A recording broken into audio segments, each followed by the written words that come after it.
¿Creéis que a sitios como Malmö tener un vecino rico como es Copenhague le beneficia o le resta? Yo estoy convencido que las reseñas hay que fomentarlas mucho. Primero porque te ayuda a posicionarte mejor, venden más. Pero segundo es que no te dé miedo. O sea, que te dé miedo el que la gente no te ponga reseñas o el tú no hacerles caso. Pero si les haces caso, hay que fomentarlas siempre. ¿En qué confiaríais más? ¿En un negocio que no tiene reseñas o en uno que tiene tantas reseñas buenas como malas? O sea, en las últimas elecciones generales, el Partido Socialista Español tuvo 6.300.000 votos y el Partido Popular tuvo 6.900.000 votos. Dices, macho, España que tiene ya 48, 49 millones de habitantes, nos está gobernando un partido con 6.300.000 votos. O sea, ¿esto es democracia? A ver, tenemos el mundo, una oportunidad de oro. Como Argentina salga bien, no te haces una idea de la cantidad de gobiernos que van a ir uno detrás de otro copiando el modelo argentino. Tú sabes que yo tengo la teoría de que a nosotros igual acabamos pareciéndonos a Argentina, pero a la Argentina de hace 30 años. A la mala, a la mala. A la mala. Os voy a hacer una pregunta y por favor contestadme con el corazón en la mano. ¿Creéis que si la política monetaria española, es decir, si la máquina de imprimir dinero lo hubiesen tenido en 2020 Pedro Sánchez como presidente y Pablo Iglesias como presidente, ¿creéis que no tendríamos ahora mismo una hiperinflación como Venezuela o como Argentina el año pasado? El caso de Waymo, ¿lo conocéis? En 2030 se espera que hayan copado el 50% del transporte de los Uber, Cabify y tal en Estados Unidos. Eso es una barbaridad. Claro, y es porque ya no hace falta conductor. Bueno chicos, aquí estamos de nuevo. La verdad que no sé cómo presentar estos podcasts. Igual que tenemos un cierre ya pensado, deberíamos de tener una apertura pensada, ¿no? Pero bueno. Pero no la tenemos. No la tenemos. Bueno, pues nada, bienvenidos al podcast número 7, capítulo número 7 de Pío Pío. Aquí estamos con Abel, Juan y un servidor, Alberto. ¿Qué tal chicos? ¿Qué habéis hecho estas 2 semanas? ¿Habéis tenido algo especial? ¿Playa, piscina, montaña? ¿Viajes? Montaña siempre, los fines de semana ¿Sí? siempre hago alguna carrera de trail. Ah, mira. Eso no lo perdono. Entre semana gimnasio y fin de semana montaña. Qué bueno, qué bueno. Pero viajes no, viajes no. Tú sí, tú lo has estado por ahí, ¿no? Yo llegué ayer de Copenhague, he estado en Malmö y en un congreso, el Congreso Nórdico de Trasteros. Bueno, me pasó lo mismo que conté el otro día, que como tengo el canal de YouTube que hablo de trasteros y no hay nadie más que tenga un canal de YouTube que hable de trasteros, pues cada vez que hay un congreso, Invitada siempre, ¿no? claro, cada vez que hay un congreso de trasteros, pues me llaman para que hable y dé una ponencia y la verdad que me gusta mucho. Y ahora pues me han llamado para que dé una ponencia en el Congreso Nórdico de Self-Storage, que se celebrará en Malmö. Bueno, la segunda ciudad de Suecia, ¿no? Yo creo que Göteborg es la segunda, ¿no? No, sí, yo Göteborg. Sí, creo que Göteborg. Pero bueno, sí, esta será la tercera. La tercera, sí.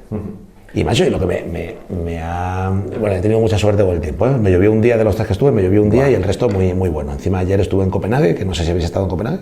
¿Habéis estado en Copenhague? Y una de las ciudades más bonitas del mundo, ¿eh? O sea, Copenhague es preciosa, ¿verdad? Es una ciudad muy bonita, tiene la zona esta del puerto interior, con todos los bares aquí alrededor. Vaya. Sí. Allí me robaron la cartera a mí. ¿Sí? No quiere decir nada, sería mala suerte. Pero justo allí. ¿En serio? Joder, ¿cómo te la robaron? ¿Sin darte cuenta o...? Sin darme cuenta. Yo es que soy especialista en que me roben la cartera o en perderla. Y a veces no sé distinguir. La he perdido ya como 2 o 3 veces. Pero allí creo que fue el robo. Hostia. Yo, la persona más cercana que tengo que le han robado la cartera fue mi padre y fue en el metro de París. Luego lo he contado alguna vez, no sé qué. Y fue con los achuchones antes de abrir la puerta. Pues uno le empujó y no se dio. Una pena, pero bueno. Y bueno, y eso es un fastidio, ¿no? Porque luego tienes que ir al DNI, El fastidio en España. Seguridad Social. Pues, lo peor no es el dinero que puedas llevar. Carnet de conducir. 50 euros, 100 euros, lo que lleves es carnet de conducir, tarjetas sanitarias, carnet de identidad, tarjetas bancarias. Claro. Que empezar de cero y te tiras. ¿Y cómo, estrés de burocracia. ¿Y cómo vuelves de vuelta a Yo Málaga? tengo un truco para que no me vuelva a pasar. ¿Cuál? Al menos las pérdidas. Le he metido un tag a la cartera Vale. y siempre sé dónde está. Igual que el portátil. Y me ha salvado la vida alguna vez. Toma ya. De esto que se te cae en Qué el bueno, coche, en un sí, sí. carro, no sé qué. Qué bueno. Pues, Ahí va ese paréntesis. Oye, pues mira, yo tenía que, si os parece bien, voy a empezar yo con el primer tema de hoy, porque creo que estos días se ha comentado que España, Inglaterra y Gibraltar han llegado a un acuerdo en que Gibraltar entra dentro del espacio de Unión Europea, es decir, que libertad de movimiento de personas, y se quita la verja. Solamente va a haber una verja, entre comillas, o un control de pasaportes en el aeropuerto y en el puerto de Gibraltar.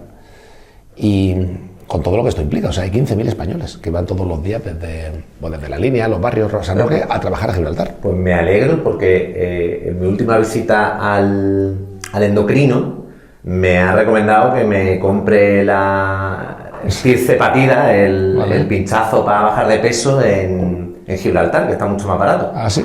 Y porque no tiene IVA a lo mejor, o... Pues la verdad es que no lo sé, pero que hay una diferencia sustancial de básicamente la mitad de lo que cuesta aquí y que es un tratamiento caro. Pues y mira, pues, saber que lo ponen fácil, pues yo estaba con el susto de que sé que ahora, hasta hace poco había, como cuando éramos pequeños, había frontera dura.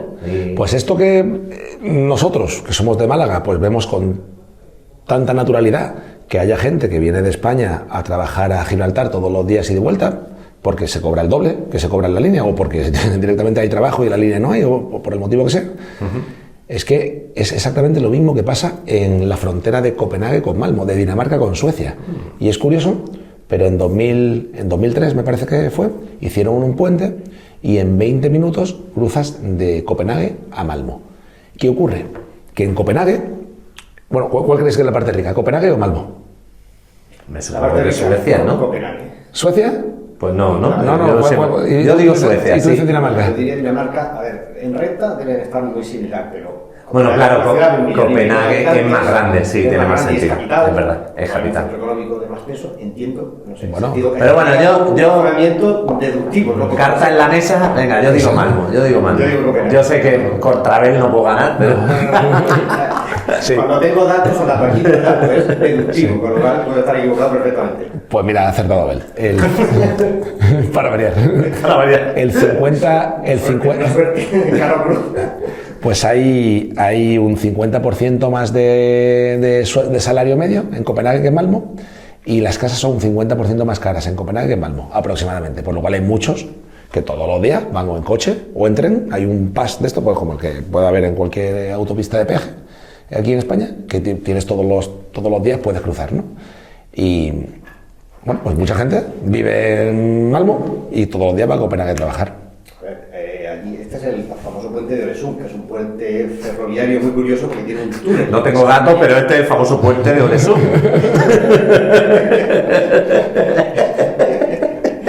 Es que es algo curioso que Dinamarca, que es parte continental de Europa, sin embargo es Escandinavia, cuando no está conectada por tierra con la península escandinava. Esta es la única conexión terrestre que hay entre Dinamarca y Escandinavia. El puente de Øresund, que se construyó en los años 2003, me parece, fue, o 2001, sí. Efectivamente, lo curioso es que tiene una parte del túnel para que la circulación marítima pase por encima. Correcto. Y este puente cambió la vida de estas ciudades.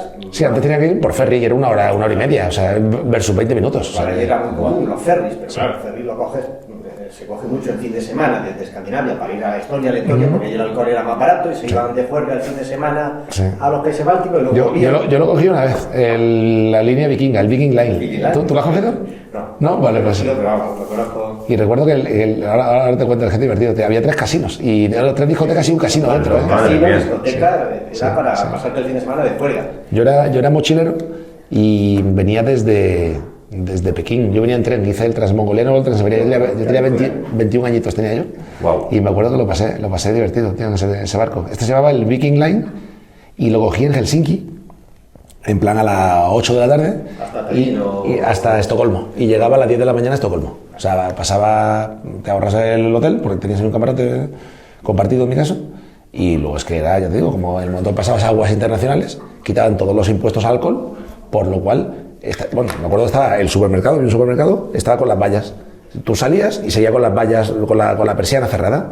Y a partir de, no sé, son 2 o 12 millas náuticas, no sé cuánto ya se consideran aguas internacionales, levantaban las persianas, como que encendían la música, o sea, era como una locura, o sea, era como...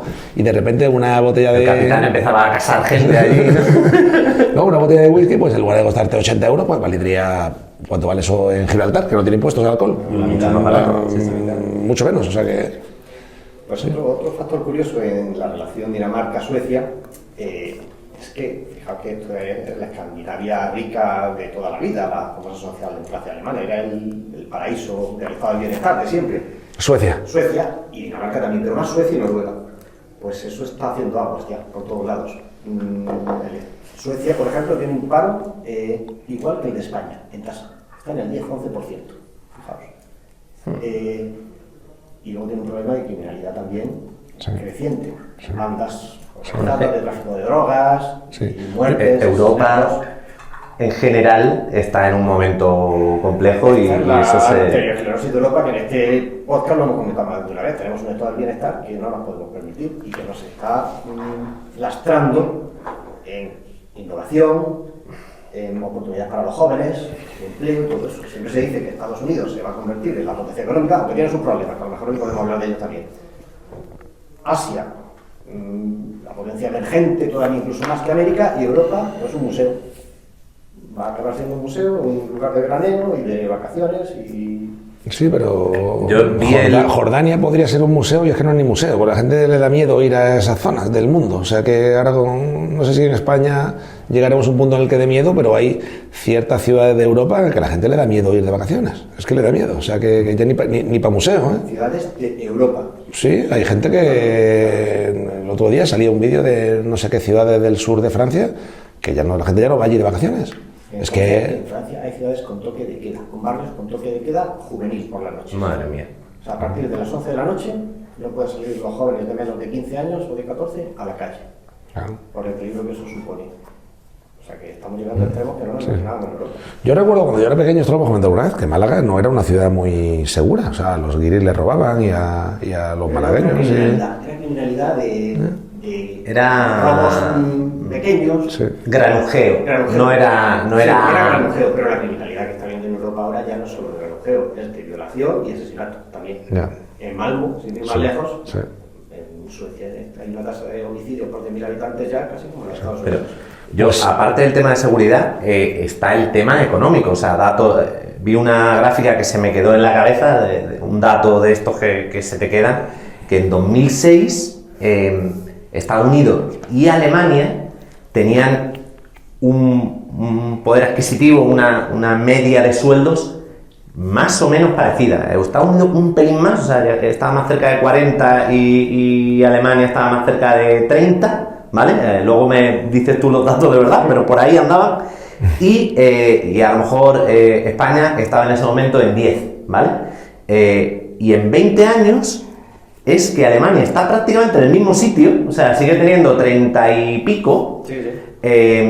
España cada vez está más cerca de la parte de adelante de Europa. Ahora la mediana creo que está en 24, en 26. España en 26, 27 de día, Alemania estará en 43, 44 y Estados Unidos en 82 dólares, que serán 70.000 euros, un poco menos. Y otra gráfica que según el que la ponía, que eso ya puede ser o no, pero era una gráfica de productividad y salarios. Y entonces hablaba porque esto era la tesis que se defendía en el artículo que yo estaba viendo, es que la legislación muy restrictiva de Europa lastraba la innovación. La innovación lastraba la productividad y la productividad lastra los sueldos. Y el ejemplo era, en Europa está pasando, sueldos lastrados, o sea, iguales que hace 20 años, mientras que en Estados Unidos en 20 años se han duplicado.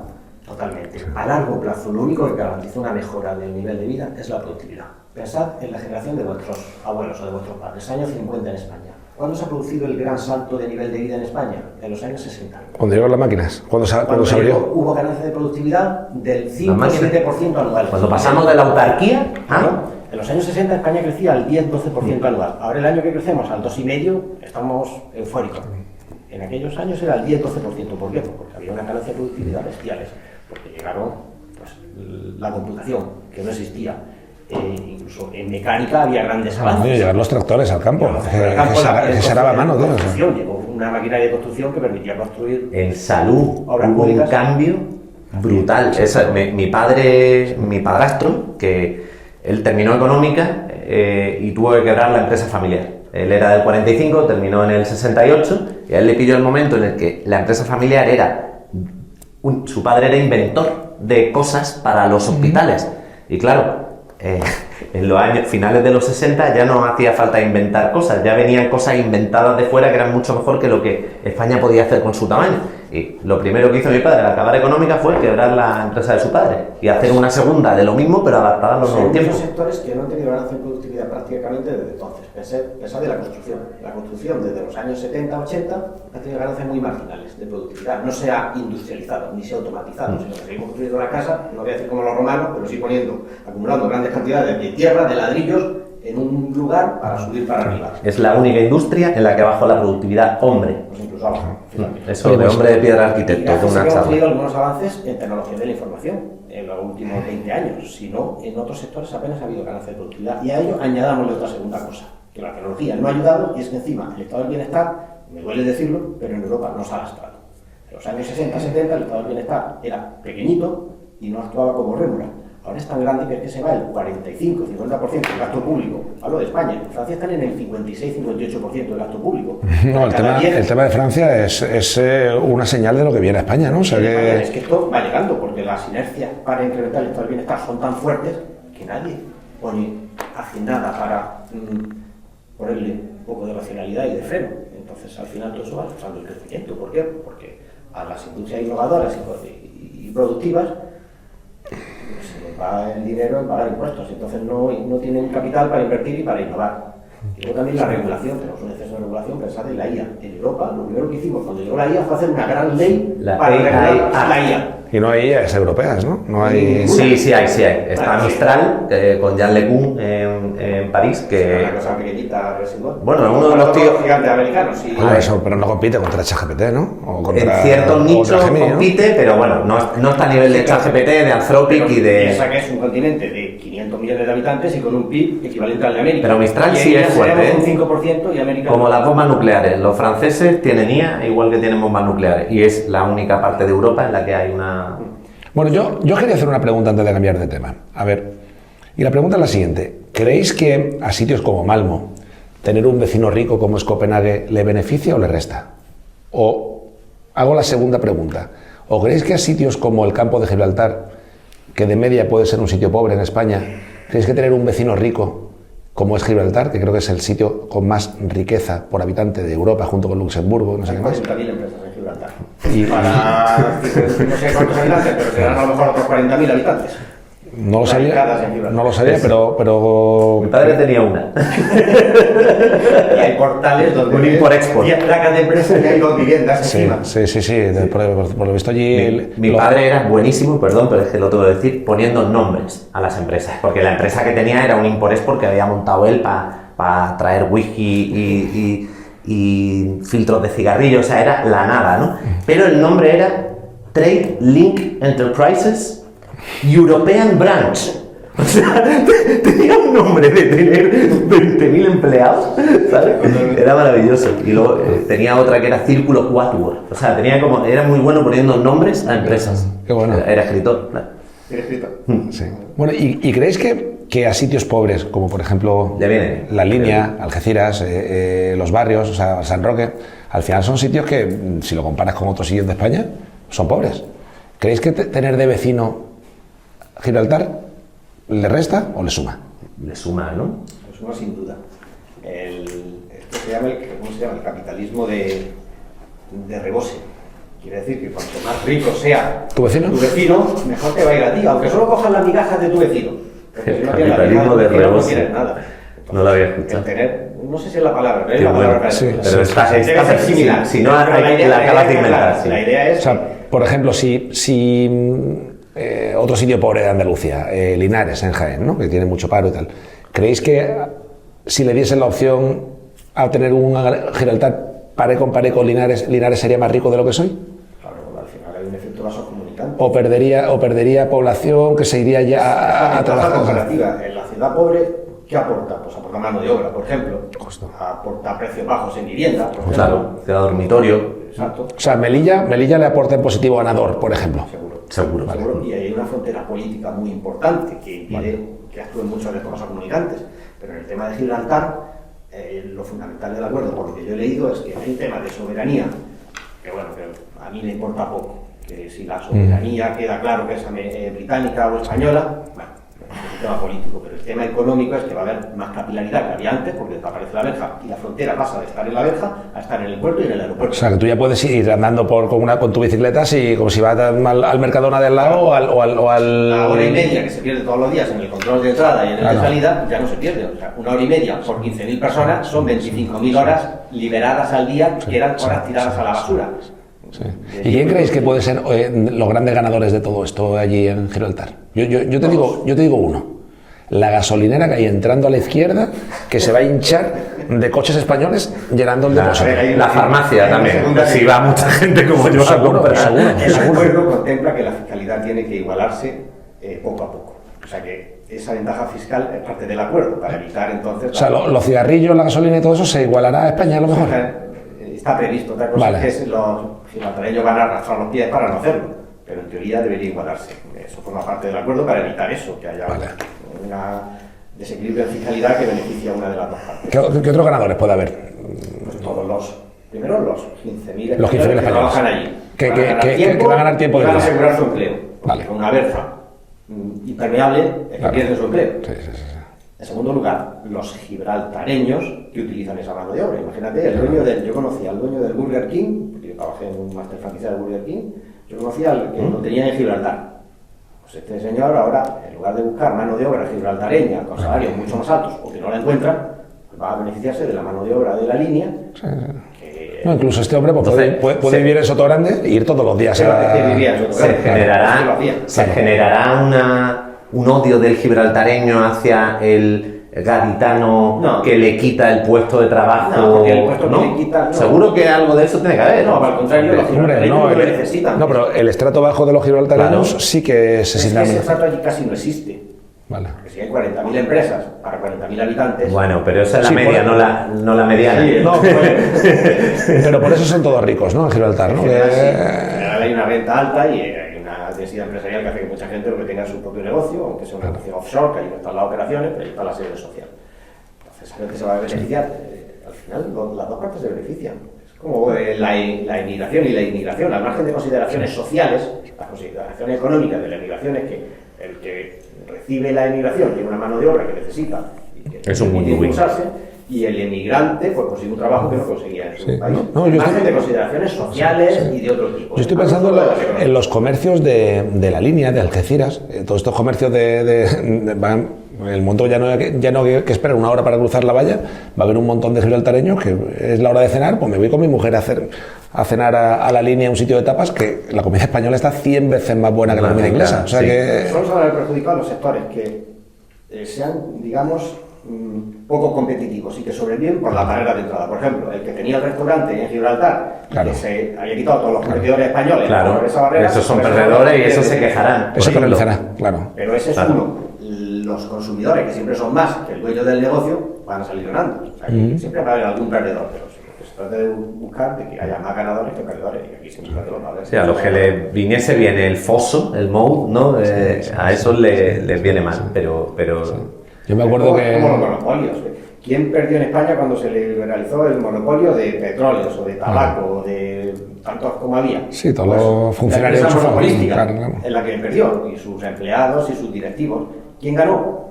Pues la sociedad, todos los consumidores y también las nuevas empresas que surgieron con esa oportunidad. Hay muchos monopolios en España, telefónicas, sin embargo. Vosotros de pequeños recordaréis que eso era una compañía. Y era carísimo llamar por teléfono. Era carísimo y te tardaban en poner la línea 8 meses y había que rezar para que te la pusieran y robar. Bueno, sin ir más lejos, hasta hace 2 años, el AVE de Málaga a Madrid. Que tenías que pagar 150 euros y de vuelta. De todas maneras, ahora está petado, ¿eh? O sea, el otro día me pasó una cosa graciosa que fue... graciosa. A ver, yo entraba a Atocha y vi una cola de gente enorme en la planta baja. Sabéis que el AVE normalmente en la primera planta, aunque luego bajes abajo, ¿no? Entonces yo dije, ¿esto para qué será? Para cercanía, vaya pedazo de cola. Pobrecillos, ¿no? Me subo para arriba y yo llevaba un billete de estos low cost. Me lo miran antes de entrar y dicen, esto es, no sé si era Hablo, no me acuerdo ahora cuál era, Esta es abajo. La cola a la que había visto como pobres indigentes que tenían, era mi cola.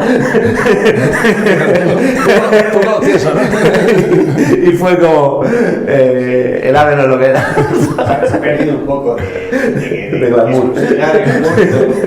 Pero al final el precio ha bajado un 80% y la calidad del viaje ha bajado un 20%. Ahora, yo estoy contento, ¿eh? Yo volvería a hacer esa cola. Es un asiento que te llevan de un sitio a otro, que ahora resulta que hay más gente en la cola. Pues es un pequeño perjuicio comparado con el gran beneficio. Pero las lógicas de frontera que tú estabas comentando antes en Gibraltar, mira, hace un par de días vi un vídeo que un antiguo profe mío cubano ponía sobre un aeropuerto en el que había estado, en el que había un emigrante pakistaní, no me acuerdo dónde era el emigrante, pero se ganaba dinero envolviendo maletas. Y entonces Amalio, el chico que contaba esta historia en LinkedIn, pues dice, oye, mira, he sacado una foto y os estoy contando esta historia porque me parece bonito una persona que se ha buscado la vida en un aeropuerto envolviendo maletas y dando servicio, enterándose de las puertas, tal. O sea, las lógicas de frontera, las fronteras por definición son sitios de oportunidad. Sí. Son los márgenes en donde ocurren las cosas, ¿no? Donde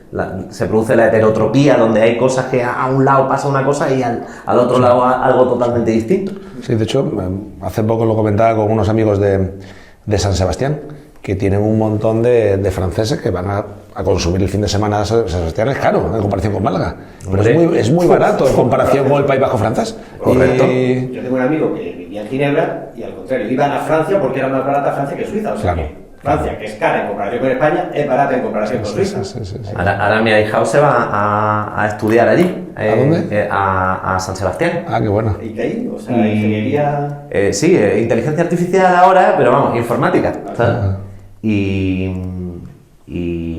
Vamos, mi compadre, ¿no? Su padre, ha flipado con los precios. Y digo, sí, es que San Sebastián, las cosas que están ahí en primera línea no bajan de 10.000 euros, la más barata, la más vieja. El metro cuadrado. ¿Sabes? Sí, que aquí hablar de 10.000 euros metro cuadrado es como el tope de Málaga. Y allí es el mínimo de la zona buena de San Sebastián. ¿Y qué tendría que pasar para que San Sebastián bajase su precio? Construir rascacielos, ¿no? Porque no pueden construirme en la zona del mar. No creo que pase, o sea, el suelo, bueno, de suelo puedes hablar tú mucho mejor que yo, pero es un bien finito y salvo que tire para arriba, como tú acabas de decir, que no creo que pase en San Sebastián, porque tiene su concha en muy alta estima y los valores paisajísticos, patrimoniales no los van a tocar. O sea, que no crees creo que no va a pasar, que va a seguir encareciéndose. ¿O viene una crisis gorda que la gente pierde el empleo por un tubo o...? En ese tipo de ciudades yo creo que la solución no es que se construya más en la propia ciudad, porque no da más de sí, está rodeada de montañas, sino buscar una buena red metropolitana de comunicaciones que permita que la gente viva en los pueblos del cinturón. Eso lo decía Ricardo Bofill en el 85, que las ciudades en España no tenían que crecer más, que lo que se tenía que hacer en los pueblos, comunicarlos bien, y entonces arreglamos el problema de la España vaciada. Hacer en San Sebastián un Malmo de Copenhague, pues hacer allí muchos Malmos. un mal monor. Pues qué malo. Bueno, chicos, hemos alcanzado el consenso sobre los beneficios de las fronteras y de la liberalización de la versa de Gibraltar y de todo esto. Yo creo que vamos a arreglado. Yo creo que es una gran noticia para Andalucía, el que se quite la verja de Gibraltar. Sí. Yo quiero proponer un tema. Venga, Juan. Voy a bajar al barro, al suelo, después de tanta internacionalización. Yo no me he ido a ningún lado. Yo he ido a Fuengirola este fin de semana con unos amigos a comer al alemán y he visto un partido del Unicaja. Bueno, ya habrás visto muchos suecos. Ahí he visto muchos suecos, es verdad. Y finlandeses. Pero yo los veo here, ¿sabes? On site. Sin camiseta y con mucho tatuaje. Correcto. Vamos a hablar de las reseñas. Porque es que me ha pasado una cosa graciosa hace 0, mi empresa se llama Click Arquitectos y está en Málaga. Y entonces en mi Google, ¿cómo se dice? Places, pues tenemos Click Arquitectos Málaga. Ese es el nombre. Pues alguien, y entiendo que será alguien de la competencia, pero me fastidia porque yo siento más que somos compañeros pero bueno, alguien ha pedido a Google que nos cambie el nombre por Click. Es decir, ¿qué me ha quitado de mi nombre? Me ha quitado el Arquitectos Málaga. Supongo que con toda la intención, porque es tu sí, es una búsqueda, pero quiero decir que yo no pongo arquitectos por la búsqueda, pongo arquitectos porque mi empresa se llama Click Arquitecto, es mi marca comercial. Pero bueno, ¿la tienes registrada? Sí, Click Arquitecto Málaga. Click Arquitecto, claro, por supuesto. No Click Arquitecto Málaga, Click Arquitecto. Málaga lo digo porque tenemos oficina en Málaga, en Torremolinos y en Marbella. Eso lo puedes reclamar, seguro. No, ya lo he reclamado, ya me lo han vuelto a poner, pero que me ha pasado ayer y entonces me acuerdo. Pero entonces, las reseñas son importantes para vuestro negocio. Yo todo lo que sé de reseñas lo he aprendido de Alberto, casi todo. ¿Sí? El negocio de los trasteros. Y son fundamentales. Sí. A ver, mira, aquí pasa una cosa, y creo que no me estoy inventando nada, pero cualquiera de nosotros tres, cuando nos vamos de vacaciones y miramos, por ejemplo, nos vamos este fin de semana a la playa de la Barrosa, ¿vale? A Santipetri, ¿no? Ahí, imagínate, estás eligiendo el hotel para este fin de semana y es que te fías más de la reseña de un desconocido, de lo que dice del hotel, que de lo que dice el hotel de sí mismo. Y eso por la independencia, porque presumes que el hotel no es una parte ecuánime independiente, sino interesada, claro. Y un tercero siempre piensa que puede ser ecuánime. Pero que a lo mejor es la competencia el que pone... Claro. Bueno, sí, miento. Pero es que muchas reseñas ganan credibilidad porque ya no puede haber ese bias de están escribiendo la reseña los primos del dueño. Funciona, yo creo que en bares, restaurantes, en cosas grandes funciona bien, porque siempre hay uno enfadado o feliz que lo pone, ¿no? Hace cero, vamos, el fin de semana un amigo que tiene la Ray-Ban Meta como yo, hizo un vídeo de una cola de 1 hora y media en un camping de Tarifa diciendo mirad lo que tenemos, tal, aquí se han comido 50 reseñas negativas porque tenemos reserva y estamos haciendo una cola de 2 horas. En ese tipo de negocios, el que se enfada por una reseña negativa, pero en lo mío es raro, o sea, cuesta tanto que te la pongan negativa como que te la pongan positiva. Mira, Juan, yo creo que en un negocio, en un comercio como el que Abel y yo tenemos, que no estamos Abel y yo presentes en el de los trasteros, creo que tiene muchas ventajas para Abel y para mí las reseñas, además de que muchas reseñas venden más que si tienes pocas, pero es que a Abel y a mí nos interesa que nos pongan reseñas negativas, siempre y cuando sean verdad, porque nos enteramos lo que está pasando en nuestra casa cuando nosotros no estamos. Claro. Y eso tiene un valor incalculable para nosotros. Otra cosa es que te digan que aquello está muy sucio y tú no le hagas caso, entonces es que eres tonto. Pero si eres una persona lista, te interesa fomentar las reseñas negativas, porque tiene un valor incalculable conocer la opinión de un cliente descontento. ¡Ostras! Y es bueno. Y es que yo te digo, te enteras lo que pasa en tu casa cuando tú no estás, y de manera gratuita. O sea que fomentar las reseñas negativas es bueno, por lo menos para los negocios que tienen cara al público y que el dueño no está allí siempre. Es una herramienta también de estímulo y evaluación de tus empleados, y es bueno que ellos lo sepan, porque si no, ¿cómo lo evalúas? Puedes hacer una autoevaluación o una que haces tú, que lo ves un rato a la semana a ese empleado, y además lo ves, él siempre sabe enseñarte tu mejor cara cuando estás allí. Sin embargo, a los clientes que los ve todos los días, pues le acaba enseñando la cara buena y la cara mala. Todas. O sea que es una herramienta muy poderosa para eso. Y yo estoy convencido que las reseñas hay que fomentarlas mucho. Primero porque te ayuda a posicionarte mejor, venden más. Pero segundo es que no te dé miedo. O sea, que te dé miedo el que la gente no te ponga reseñas o el tú no hacerles caso. Pero si les haces caso, hay que fomentarlas siempre. Está bien, qué bueno. ¿Tú en qué confiarías más? ¿En un negocio que no tiene reseñas o en uno que tiene tantas reseñas buenas como malas? Imaginaos.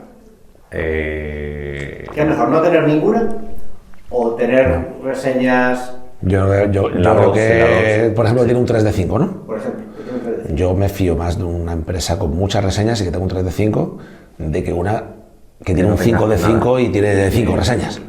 ¿Y tú? Yo también. Sí. Ahí lo único es la comparación. O sea, el 3 de 5 en sí mismo no te dice mucho, te dice mucho cuando comparas con otro negocio igual y ves su puntuación. O sea, un restaurante de comida china en Málaga, pues un 3 de 5, si solo hay uno no te dice mucho, pero cuando hay 5, pues dices, este es el que tiene 3 de 5 y los demás tienen 2 de 5. Mira, yo en servicios... ¿Os digo un truco? Sí, a ver. Bueno, sí, tú, Juan. No, que en el tema servicios yo soy muy suspicaz con las reseñas, en el sentido de que como sé que cuesta mucho que te las den, tanto para bien como para mal, o sea, en los dos sentidos, pues cuando veo un sitio con 20 reseñas, 30, 40, ¿Me las leo para decir, este es el primo, el hermano, el cuñado, o son reseñas de verdad? Porque es más raro, o sea... ¿Te digo el truco para saber cuándo son reseñas de verdad y cuándo no? ¿O tienes muchas? Bueno, perdona, antes lo que decía Abel al principio, se llama, los de marketing le llaman el karma colectivo. Es decir, que, bueno, pues si lo estás haciendo mal pues, y las reseñas son malas, pues tendrás menos gente, y si lo estás haciendo bien y las reseñas son buenas, tendrás más gente. O sea, digamos que el karma colectivo pues te ayuda. Pero cuando tus reseñas tienen forma de U tumbada, ¿vale? Tú vas a un comercio y tiene muchas reseñas y no sabes si son compradas o son falsas o son verdaderas, y tienen una U tumbada, es decir, tienen muchas de 5 y luego tiene muy poquitas de 4, 3, 2 y muchas de 1. Esas son falsas. Son falsas. Eso tiene todo el sentido. ¿Vale? Sí, una empresa que tiene 432 es, bueno, pues tiene sentido que sean verdaderas. O sea, es tópico cuando se hacen encuestas de opinión, por ejemplo, valoración de un líder político, de Pedro Sánchez. Sí. Todas las puntuaciones de 10 y de 0 se eliminan. Y la media se hace con las puntuaciones intermedias. Eliminar los extremos, porque las que los extremos no son creíbles. No está dando la puntuación de verdad que da esa persona, sino que la da motivada pues, por pero hay gente que piensa que Pedro Sánchez lo hace bien, entonces. Por todo lo que está cayendo, tiene un 29% de votos, o sea que no sé, a mí eso me parece uno de los mayores milagros que existen. Pero eso quién lo dice, Tezanos, ¿no? No, lo dicen casi todas. Es un... Sí, no es ningún misterio sociológico, habla de cómo es el país, de España y de... Bueno, clientelismo también y de cosas así. Bueno, a ver, esto es un hecho. O sea, en las últimas elecciones generales, el Partido Socialista Español tuvo 6.300.000 votos y el Partido Popular tuvo 6.900.000 votos. Que luego se redistribuyen más en los pueblos, en las ciudades, no sé. Pero no hay tanta diferencia en las últimas elecciones generales entre el que votó a Feijóo y el que votó a Pedro Sánchez. De 6,3 a 6,9. Un punto porcentual. Uno saca 30 y el otro 29. Eso es. Lo que pasa es claro, que ahí hay muchos escaños que están en juego, que todos esos cayeron a favor del PP. Por eso hay tanta diferencia en escaños. Pero en votos no. No tanto. O sea, claro, entonces ya, si ya le quieres dar la vuelta totalmente a la pensada esta, dices, macho, España tiene ya 48, 49 millones de habitantes. Nos está gobernando un partido con 6.300.000 votos. O sea, ¿esto es democracia? Y dices, tío, ¿esto es democracia? Bueno, sí. ¿Que una persona con 6.300.000 votos gobierne 50 millones? Pero esto al final es la matemática electoral. Hay muchos sistemas electorales. A ver, lancemos 3 o 4 ejemplos. Está el sistema... ¿Las segundas vueltas? El francés, que es el de 2 vueltas. Vale. Ese es el mismo que el americano, ¿no? No. ¿El americano tiene 2 vueltas también, no? No, el americano tiene 1 vuelta. El francés tiene 2 vueltas. Hay una elección... Tiene primarias, que es lo que tú estás pensando. Los 2 primeros partidos van a la segunda vuelta. Vale. Y entonces, así siempre hay un ganador. Sí. Por mayoría absoluta, porque la segunda vuelta solo van 2, con lo cual uno siempre va a tener... No, el 51% lo que 51%. sí. El sistema tiene la ventaja de que hay mayorías claras siempre y la desventaja de que a los partidos pequeños los infrarrepresenta y das lugar a una frustración en esos partidos. Bueno, lo contrario que pasa en España, ¿no? Lo contrario que pasa en España. El de España se aproxima mucho más a una proporcionalidad casi estricta. Los partidos pequeños incluso pueden ser representados si son, son nacionalistas y tienen todos los votos concentrados en una serie de provincias. Correcto. Ahí se obtienen una sobrerepresentación, por ejemplo. Correcto. Los nacionalistas vascos y catalanes, que tienen un 2 o un 3% del voto, tienen 7 escaños. Izquierda Unida tiene 4. Unida, con 2 millones de votos. Con el doble de votos puede tener 4. Sí. Por ejemplo, eso pasa. ¿Os acordáis de UPyD? Yo he votado a todos esos, los he votado yo. O sea, yo he votado. Yo soy una sentencia de muerte para el partido al que voto. UPyD, desaparecen. Votado. Ciudadanos, votado. Pues UPyD, recuerdo que tuvo, no sé si tuvo 1 millón de votos y un escaño, ¿no? 2 escaños, o sea, era como... Sí, bueno, y hay muchos ejemplos. Y ahora se acabó la fiesta, tiene una estimación de votos del 2 o el 3%, que con los mismos votos Junts y RC sacan 7 u 8 escaños, y el PNV con los mismos votos, y se acabó la fiesta, está entre 1 y 0 escaños. Claro. Esos mismos 2 puntos de se acabó la fiesta, si van a Vox o al PP, por decir su sector ideológico, pueden significar 30 escaños. Aquí, más que segunda vuelta, necesitamos primarias, en mi opinión. Porque las primarias son lo que hace que dentro de cada partido no se funcione con la lealtad. Sí, pero... Las primarias tienen sus riesgos también. Oye, ¿creéis que es verdad esto de que en las primarias del PSOE Pedro Sánchez hizo pucherazo? Como están acusándole ahora en los audios estos que han sacado. Hombre, a ver, en temas... Es muy fuerte, ¿no? Si lo preguntas en términos morales, yo no digo... ¿moralmente crees que esa persona es capaz de hacer eso y la gente...? No, pero coño, pero es que el Santo Cerdán y con Coldo estaban hablando de eso entre ellos en los WhatsApp. Yo no... O sea, es tan creíble como que lo dicen pensando que nadie le escuchaba. Sí. Así de creíble es. Sí. Esto es como los niños y los tontos dicen la verdad. Hombre, eso sí. Que piensan que nadie le escucha. Has dicho la verdad. Sin pruebas es duro decirlo, pero sí que hay una frase muy famosa que es que lo importante no es que te voten, lo importante es tener a que cuentan los votos, ¿no? Esa es una frase que es históricamente muy conocida, ¿no? Pues, Made in Venezuela. Made in, no me acuerdo, pero no sé quién es el que lo decía, pero sería un Stalin o un... alguno de esos. Bueno, de hecho, se dice que con Franco se votaba mucho. Yo no se dice que con Franco había muchas había elecciones, ¿no? sindicatos, sí. Había muchas votaciones, ¿no? Se votaba por tonterías, pero se votaba mucho. No se votaba mucho. Había alguna elección de forma orgánica a propósito. ¿No se votaba más que ahora? Lo que pasa es que eso... ¿No? O sea, pero no, obviamente no se elegía el caudillo, pero no se votaba mucho. Había...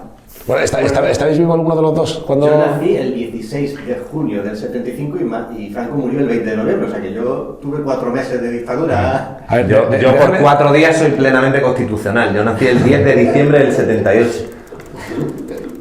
No, con Franco apenas se votaba. No sé si había alguna elección orgánica a procuradores de Cortes, pero las candidaturas eran todas del partido único, de la Falange o el que fuera, Ya. y no había más. O sea, es como en Venezuela también se vota, pero sí, al final... Sí, en dice... Cuba. No, pero no se votaba mucho, ¿eh? Sí, dice que las elecciones municipales y sindicales que había eran todas controladas, no había pluralismo político. Sí. Bueno. Por rematar lo de los sistemas electorales. Primaria, segunda vuelta. Oye, segunda vuelta en Francia. En Inglaterra tenemos el de... este favorece mayorías muy amplias con muy poquitos votos más porque son circunscripciones en las que el que gana se lleva uno y todos los demás cero. Con lo cual, si un partido tiene un poquito más de votos en todo el país que el otro, normalmente eso le hace ganar en muchas más circunscripciones que el otro, y la mayoría en escaños es mucho más amplia que la que tienen en votos. Y el otro extremo es la representación proporcional estricta, que es el de Israel. En Israel es una única circunscripción y todos los escaños se reparten proporcionalmente. Ley D'Hondt, pero en una única circunscripción. Lo cual hace que con pocos votos consigue representación parlamentaria y la fragmentación política es muy grande. Qué bueno. En Inglaterra no hay fragmentación política, hay muy poca. Siempre ha habido dos partidos con grandes mayorías, ahora puede empezar a cambiar, pero hasta ahora ha sido así. Y en Israel hay mucha. Y en Estados Unidos es parecido al de Francia, pero que la primera vuelta es interna en cada partido, con primarias. En realidad solo hay 2 partidos. Oye, ¿y en España cómo es, Abel? En España... Porque en España tampoco es justo, ¿no? Ajustado, ¿no? En España es proporcional, pero por circunscripciones. O sea, no es como en Israel, que es una única circunscripción, sino que como es por circunscripciones que coinciden con las provincias, son 51, 52 provincias, eso hace que los partidos que tengan muy concentrados los votos en una serie de provincias sí van a haber traducido sus votos a escaños. Sin embargo, un partido que aun teniendo muchos votos los tiene dispersos en todas las provincias, no va a obtener prácticamente escaños. Y los partidos que tienen muchos votos y en muchas provincias, pues sí consiguen escaños, pero no es fácil que tengan grandes mayorías. Con los mismos votos que tuvo, por ejemplo, el Partido Popular en la última elección, que tuvo un punto más que el PSOE, en Inglaterra habría tenido una mayoría absoluta amplísima. Y en España ganó por un poquito, pero ni fue suficiente para gobernar porque hubo una coalición con más escaños.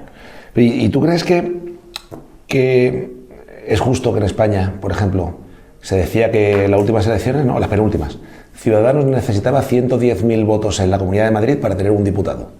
Y Teruel existe con 21.000 votos. 21 frente a 120 o 115 tenía un diputado. Esto es justo. ¿A qué obedece eso? O sea, ¿por qué un voto en Teruel vale 5 veces más que un voto en Madrid? Para que Teruel exista, ¿no? Hay un mínimo de escaños por provincia, que son 3. Vale. O sea, todas las provincias, aunque tengan muy poquitos habitantes, van a tener un mínimo de 3 escaños. Y luego el resto de escaños se distribuyen proporcionalmente al resto de habitantes. Eso hace que provincias que tienen muy poquitos habitantes, como tienen ese mínimo de 3, los escaños allí son muy baratos en votos, como en Teruel. Sin embargo, en provincias con muchos habitantes parten de los mismos 3 y los demás se asignan por habitantes. Pero esos otros que se asignan por habitantes corresponden a muchos más habitantes que los 3 primeros que le han tocado a Teruel, por ejemplo. Pero bueno, pero estamos hablando de del mayor engaño del mundo. O sea, que un escaño en Teruel valga 5 veces menos que en Madrid o en Málaga. O sea, es que no tiene sentido. Es una forma de dar más representación. Es una forma... que se excluyeran del sistema. Abel, es una forma de hacer trampas, tío. O sea, que dice, no, es que voy a enviar a este que quiero que salga, lo mando de paracaidista a Teruel, porque entonces seguro que está en el Congreso de Diputados. Porque si lo pongo como número 7 en Madrid no... Yo creo que el objetivo... En el Senado no se distribuye ni un escaño por población, son todos por provincia, 4 por provincia. Todos iguales. Y en Estados Unidos igual. El Senado de Estados Unidos, que son 100 senadores, son 2 por estado. O sea que hay senadores, por ejemplo el de California, que costará 5 millones de votos, y el de Idaho, que es donde está mi hijo estudiando, que costará a lo mejor 100.000 votos. Vaya, pero ya que me extrañaba a mí que se conociese las elecciones de Idaho. Sí, es espectacular. Pero que yo entiendo que echa la ley, o echa la trampa, o dime cómo me mides y te diré cómo te respondo, pero que el objetivo, o sea, que esto no es hacer trampas por hacer trampas, esto es para que el territorio esté uniformemente representado, porque si no... Es que no lo está, es que no lo está. ¿Pero quién tiene? No, pero porque tú estás... El territorio sí, yo te estoy hablando de territorio. Claro, no, pero los habitantes no. Pero que esto es importante. Primar la montaña, los árboles... O sea, tío, ¿cómo se dice el gentilicio de Teruel? ¿Cómo es? ¿Terulense? Turolense. O sea, ¿cómo va a ser 5 veces menos importante un madrileño que un turolense? ¿Será 1 a 1? O sea, ¿tendrá la misma importancia un tío de Madrid? Yo creo que el espíritu de eso... Efectivamente. Y, o sea, hay momentos en los que todo el mundo se va a Madrid y entonces Madrid va a mandar más que todo lo demás, o lo contrario, hay zonas que se vacían y entonces esas zonas dejan de importar políticamente, ya no le llevamos tren, ya no le llevamos... Yo creo que esa es la clave. Estás defendiendo algo que es indefendible. O sea, que valga 5 veces más un voto en Teruel que en Madrid. Yo no me he manifestado ni a favor ni en contra. Yo estoy intentando entender la lógica de por qué se hizo así, que no fue para engañar a la gente y para darle un poder absoluto a Teruel. Obviamente los madrileños, cuando se juntaron en Madrid para pensar cómo se votaba, no pensaron vamos a jodernos y vamos a darle lo bueno a Teruel. La población, desde que claro, es por la vertebración territorial. Se ha concentrado más todavía en las grandes ciudades y en el arco mediterráneo de lo que estaba en España hace 40 años, que es cuando se definió el sistema electoral, en el 78. Sí. Pero el efecto era el mismo que con el nacionalismo. Se optó por que la circunscripción fuera la provincia para que no hubiera desafección de los nacionalistas con el sistema español, sino que ellos pudieran decir, no, estoy representado incluso más de lo que os podría corresponder para que participen de España. Al final no sirvió de nada porque... un tema del que hablamos mucho, para entenderlo el tema ¿sabéis del déficit de vivienda? ¿Qué porcentaje es en las ciudades de Madrid, Barcelona, Málaga, Valencia y Alicante? El 90% casi. Más del 50%. Entonces, claro, por poner un ejemplo, porque es que ahí es donde más gente hay, porque es donde está el trabajo, porque es donde está el mejor clima, porque es donde XXX, ¿no? Entonces, si queremos una España, si no queremos que dentro de 200 años, ahora sí me pongo a favor de este tema, si no queremos que dentro de 200 años se declare la República Independiente de Madrid, Barcelona, Valencia, Alicante y Málaga, porque el resto pues tendremos que darle herramientas políticas a todo el territorio. Luego está el 20.000 o 30.000, obviamente el 20.000, 100.000 a mí tampoco me parece bien, pero que estén representadas las provincias sí que creo que es necesario, aunque haya poca gente, para que todo el país pese en donde está la soberanía nacional, que es el Congreso. Pero si es que no se representan tampoco, Juan. Mira, hay una cosa que se llama la maldición del 15%. ¿Habéis escuchado hablar de esto? Pues os va a gustar, porque es justo lo que estaba diciendo Abel. O sea, el tema es que cualquier partido político que tiene menos de a nivel nacional, que tiene menos de un 15% de los votos, sale perjudicado en todos los diputados que están en disputa. ¿Vale? Por lo cual, todos esos partidos a nivel nacional pequeñitos que están creciendo, Podemos, Vox, Sumar, Izquierda Unida antes, UPyD, Ciudadanos, todos esos, lo que quieren es cambiar el sistema electoral porque les es injusto a ellos, claro. Y objetivamente es injusto. ¿Qué ocurre con la maldición del 15%? Que el momento que superas el 15% de los votos, ya te beneficia. Entonces, el momento que hay un diputado disputado, siempre va para los dos partidos líderes. Por ejemplo, en Jaén son 3 diputados, pues seguro que uno va para el PP y uno va para el PSOE, seguro. Y el tercero, si acaso, es el que puede Vox, Podemos o Ciudadanos o Sumar captar. Pero los 2 primeros siempre los tiene perdidos, por la maldición del 15%. Entonces, en el momento que hay un tercero que está en disputa, siempre le beneficia a los partidos grandes. ¿Qué ocurre? Un disputado. Que es... ¿Pero qué es? Un disputado. Un diputado disputado. Que es imposible que un partido mayoritario grande quiera cambiar la ley electoral, porque se estaría disparando en el pie. Sin embargo, es altamente probable que un partido a nivel nacional pequeñito quiera cambiar la ley electoral. Todos estos pequeñitos, en el momento que crecen y superan el 15%, ya... estricto. Pero ya, el momento que superan... Eso lo pasa a Ciudadanos. ¿Hasta qué punto es determinante la matemática electoral sobre la ley tonta? Sobre la propia distribución de los votos? Si hoy en día hubiera elecciones en España, con lo que dicen las encuestas, y Sumar y Podemos fueran juntos, volvería a haber mayoría Frankenstein. Si Sumar y Podemos van separados, no la hay. Wow. O sea, no depende de lo que se vote, votando lo mismo, solamente porque estos 2 partidos vayan juntos, como fueron en las últimas elecciones, o vayan separados, o Calla, pues te digo más cosas. Se está hablando últimamente de que ya no solamente se va a separar Podemos de Sumar, sino que se va a separar Izquierda Unida de Sumar y Compromís de Sumar. O sea, claro, por la maldición del 15%, justo es por eso. Y mira, estamos en YouTube, pues hay un capítulo de YouTube, hay un canal de YouTube que me encanta, que es Why, como por qué en inglés, Why Democracy. Son 2 capítulos y me encanta cómo lo explica, porque te explica justo esto, macho. Y cómo lo que tenemos ahora, a mí me convenció. Yo lo he visto ya siempre antes de unas elecciones, lo veo y me autoconvenzo de que no vivimos en una democracia. O sea que cuando se me olvida o estoy a punto de pasar al lado oscuro, digo, no, Alberto, céntrate. Céntrate. Y me doy cuenta de que no vivimos en una democracia. Y claro, esto sonará muy raro para la gente que nos esté viendo, pero es que una democracia es algo en el que los ciudadanos pues podemos elegir. O sea, ahora mismo estamos eligiendo un dictador durante 4 años. Dices que no tenemos una democracia participativa y en eso pero... No, es que no es una democracia. Es que una democracia no es que te gobierne un tío que tiene 6.300.000 votos, un país de 50. Es que no lo es. O que 300.000 votos en el País Vasco del antiguo partido de la ETA pesen más que 1.100.000 votos de UPyD. Pero en toda España. Ahí, Alberto. Claro, es el sistema menos malo. Este sistema, sí, la democracia es el menos malo, digo. O dentro de lo que son los distintos sistemas electorales o de democracias, ¿cuál crees tú que sería el modelo? Yo creo que sería Suiza. Con referéndums cada semana. En Suiza hay 3 referéndums cada semana para decidir si... Bueno, está España y entera un fusil llorando. en cada armario, no nos olvidemos. El ejército de los más potentes de Europa, en relación a la población y con los pobres más ricos del mundo. Y es un país hecho por inmigrantes. No queremos la democracia suiza, queremos todo de Suiza. Invadamos Suiza. Es un país que no tiene agricultura, que no tiene vías de comunicación fáciles, no tiene... Suiza es curiosísimo. En Suiza no gobierna quien gana las elecciones, gobiernan siempre todos a la vez. Todos. Hay 7 puestos, digamos 7 grandes ministerios, y se reparten en proporción a los votos que tiene cada partido. No es el que gana tiene el gobierno, no. El que gana tendrá 3, el segundo tendrá 2, el tercero tendrá 1 y el otro 1, de esos 7. Y cuando cambia el resultado electoral, porque tenía 3 pasa a tener 2 y el otro pasa a tener 3. Así siempre. Y luego también democracia directa en el sentido de que hay referéndum para todo. Hay que prohibir fumar en las terrazas de los bares, hagamos un referéndum. Y cada semana hay eso está referéndum. muy bien.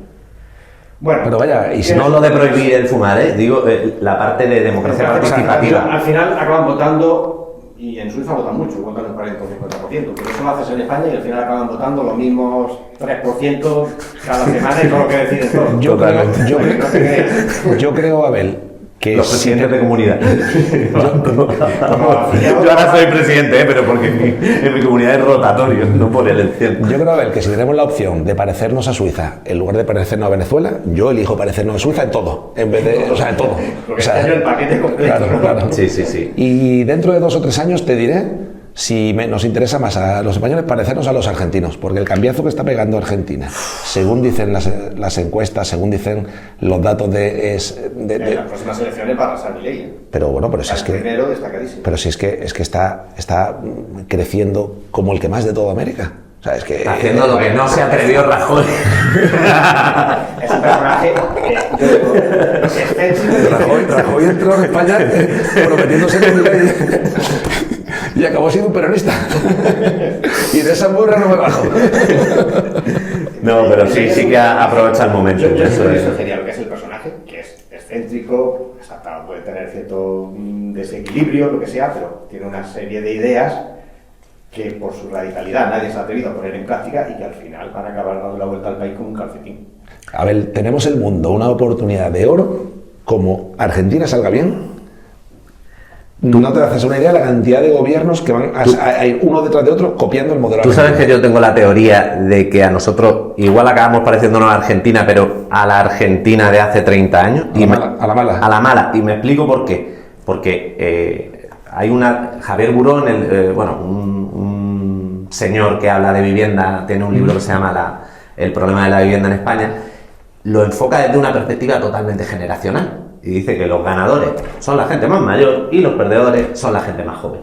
Entonces, ¿qué pasa cuando un sistema todo se lo da a una gente y todo se lo quita a otra? Pues que los de aquí no quieren jugar en ese sistema ni con las reglas de ese juego. Son los que producen. Claro, entonces se va a generar una desafección. ¿Desafección qué quiere decir? Trabajar en negro. Desafección quiere decir lo que pasaba en Argentina, que como no me creo el sistema, no le aporto, porque el sistema no me aporta, pues yo no le aporto al sistema. Y cuando la gente deja de creerse el sistema, se acabó. Claro, piensas... Entonces, a mí me da miedo que nos pase eso con los jóvenes, porque hubo un joven que está por ahí que me dijo... Pero tú crees que no nos está pasando trabajar eso? 40 años, ¿cómo fue la frase? Trabajar 40 años, que se lleven el 40% de tu sueldo para cobrar el 40% de la pensión, ¿no?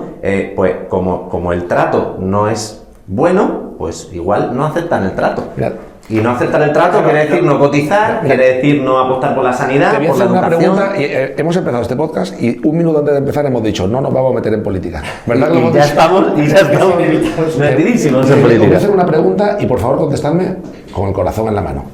¿Creéis que si la política monetaria española, es decir, si la máquina de imprimir dinero la hubiesen tenido en 2020 Pedro Sánchez como presidente y Pablo Iglesias como presidente, ¿creéis que no tendríamos ahora mismo una hiperinflación como Venezuela o como Argentina el año pasado? O sea, si no hubiese estado en Bruselas. Es que ya lo tuvimos. Yo soy un poco más mayor que Por vosotros. subir. En los años 90, yo recuerdo 3 devaluaciones seguidas de la peseta. Y eso al final era eso, era la máquina de imprimir moneda. Cuando el Banco Central Español de España era el que tenía la política monetaria, no estaba en Europa. Ahora Esa no fue la la gran tenemos. ventaja de pasarle a Europa, que Pues, se acabó lo de imprimir pues sí, moneda. imagínate esto Tres con Pablo, devaluaciones seguidas de la Pablo peseta. Iglesias de vicepresidente. ¿Cómo hubiese sido esa máquina de imprimir dinero?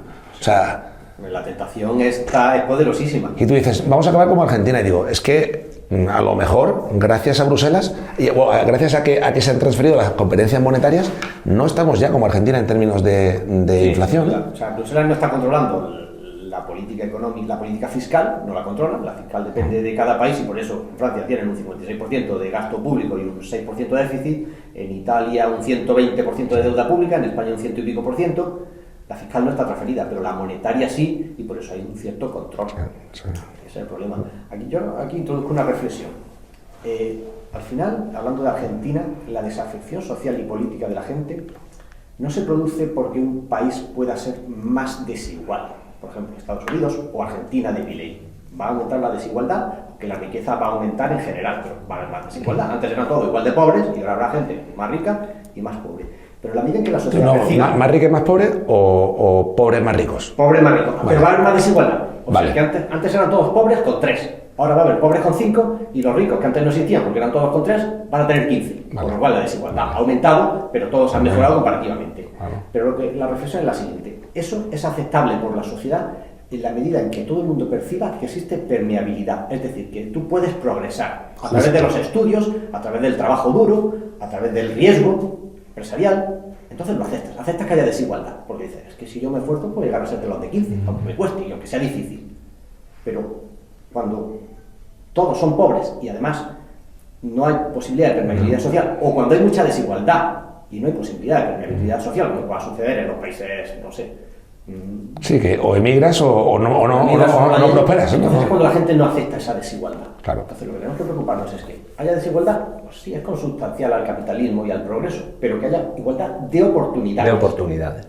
Y no es fácil de conseguir. Hay que hacerlo a través de un sistema de becas generoso, a través de un sistema de estudios como el que existía en España en los años 60 y 70, donde realmente la universidad y el colegio te formaba y tú estudiando podías llegar a ser casi lo que quisieras. O sea, el ejemplo de la generación de nuestros padres, el que estudiaba llegaba lejos, sí, sin duda. O sea, ahí es cuando se acepta la desigualdad.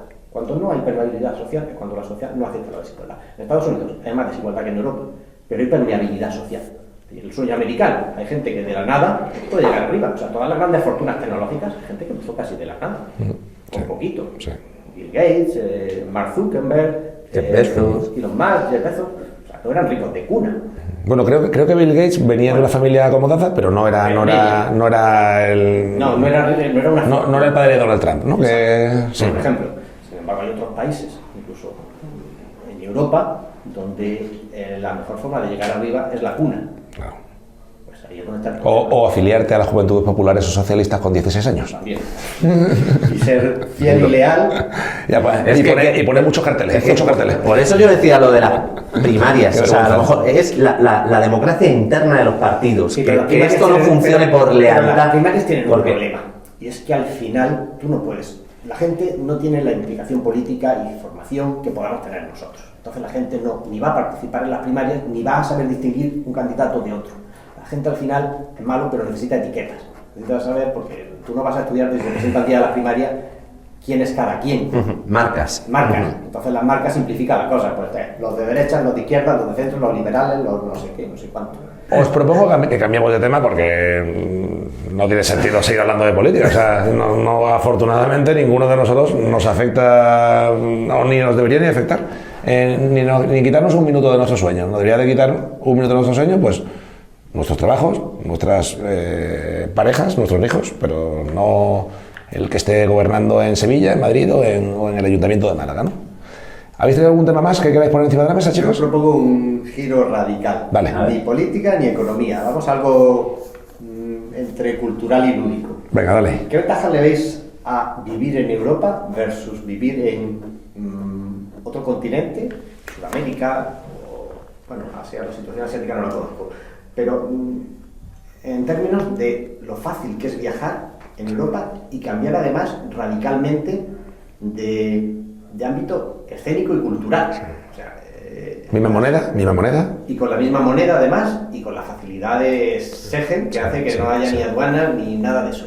A mí me parece brutal. Sí, que con tu DNI puedas estar mañana en Francia. Y tienes el mismo teléfono, sin roaming, tienes la misma moneda, tu DNI te vale en todos los sitios. ¿Viaje barato? Viajes baratos y además un continente con países relativamente pequeños y cercanos. Con lo cual tú cambias de España a Austria, donde en 1500 kilómetros cuadrados se habla otro idioma que no es el tuyo, el paisaje no tiene nada que ver, la herencia cultural no tiene nada que ver. Bueno, justo Austria y España sí tienen una herencia cultural parecida. Es verdad. Los Austrias. Los Austrias. Pero es que en Estados Unidos, en 1500 kilómetros, tienen la misma ciudad, sí, el mismo... una homogeneidad terrible. Cultural, pues, mira, yo voy a empezar por lo contrario, es decir, la primera vez que yo, en vez de viajar por Europa, que lo daba por hecho, ¿no? Yo había ido a Alemania, había ido a Francia, ¿no? Me había movido con Portugal, ¿no? De total naturalidad. La primera vez que salgo voy a China, ¿no? Y además voy para trabajar. Voy a hacer un workshop de 3 semanas a una universidad en Nanjing, en una ciudad pequeñita para ellos. ¿La antigua capital? Sí, 9 millones de habitantes, donde entraron los japoneses a katana en la Segunda Guerra Mundial. ¿Ah, sí? Manchuria. Es muy, odian allí a los japoneses porque se cargaron muchísimos en muy poco tiempo. Joder. Y hace poco tiempo también. Los muñecos de terracota son de Nanjing también, ¿no? Pues no lo sé, si te soy sincero. Yo, estuve 3 semanas nada más. Pero la cosa es el mundo visado, que yo en la vida había tenido... empecé 2 meses antes a tramitar el visado de trabajo. Yo intenté hacerlo bien, iba a trabajar, me iban a pagar y digo, voy a hacerlo, ¿no? Y no lo conseguí. Al final tuve que tramitar un visado no de trabajo y lo conseguí como 2 días antes y tuve que tener una relación oblicua con la verdad en la frontera, porque y lo peor de todo, cuando di las clases, no les dio tiempo a pagarme porque estuve solo 3 semanas y ellos son igual de burocráticos o peor que nosotros y no consiguieron pagarme a tiempo. Entonces abrí una cuenta allí, me pagaron allí. Luego no tuve narices de que me trajesen, todas las cosas que pasan cuando no tenemos esa moneda única, esa libertad de movimiento. Me costó, tuve que mentir para entrar y si no llega a ser porque un amigo mío iba a China 3 meses después, José Antonio García Ceballos, muchas gracias, que le di mi tarjeta, sacó el dinero allí y me lo pagó aquí, pues mi dinero seguiría en China, porque yo no he vuelto a China y no conseguí hacer la transferencia desde allí para acá. ¿En qué año fue ese? Esto fue hace nada, en el 17. Bueno. 2017. Bueno, hace nada, hace 8 años. Para empezar, ese dinero con la inflación ya valdría a lo mejor la mitad de lo que vale hoy, o un 2/3 de lo que vale hoy. No sé cómo ha ido. En los últimos años ha habido años del 7% de inflación. Sí, pero que no sé si a lo mejor la moneda de ellos ha ido mejor y me hubiese ido bien. No sé. Pues mira, tengo el que me lleva a mí, uno de los que me llevan a mí parte de marketing digital en mi empresa de trasteros, su empresa es de Sudáfrica y él vive en Ciudad del Cabo, ¿vale? De hecho tengo pendiente de ir a visitarle porque es uno de los paraísos de los que hacemos kite de viento, y luego a 2 horas tienes un safari que ves de todo, de elefantes, leones, ¿verdad? Y por eso es muy bonito. Me parece que la ciudad tiene cierta peligrosidad, pero bueno, no he estado y no lo sé. Total, que ahora en octubre es el Congreso Europeo de Trasteros, ¿vale? Que, bueno, yo era presidente de la Asociación Europea de Trasteros, por eso yo además me gusta mucho y voy todos los años, ¿no? Pues este hombre tiene un problemón para venir a Europa. Tiene que mandar ahora el pasaporte, por lo cual se queda sin pasaporte, tiene que sacarse un segundo pasaporte y jugar a la lotería de que se lo aprueben o no se lo aprueben. El visado para poder venir al Congreso. Por esto es muy complicado si eres africano venir a Europa. Y él no se creía, porque claro, no se creía de que yo con mi DNI podía cruzar a Dublín. Y digo, que sí, crees que sí, que... Y él está jodido. De hecho, bueno, pues tiene que venir mucho a Europa, porque también tiene parte del trabajo en Europa. En Trasteros lo que te ha quedado a ti es ser presidente del mundo, ¿no? Porque si has sido presidente de la Sociedad Europea, de Europa, Panamericana. De España no he sido, de España he sido vicepresidente, no presidente. Vale. Pero sí, presidente de la Europea. O sea, más que tú solo estaba el presidente mundial de los Trasteros.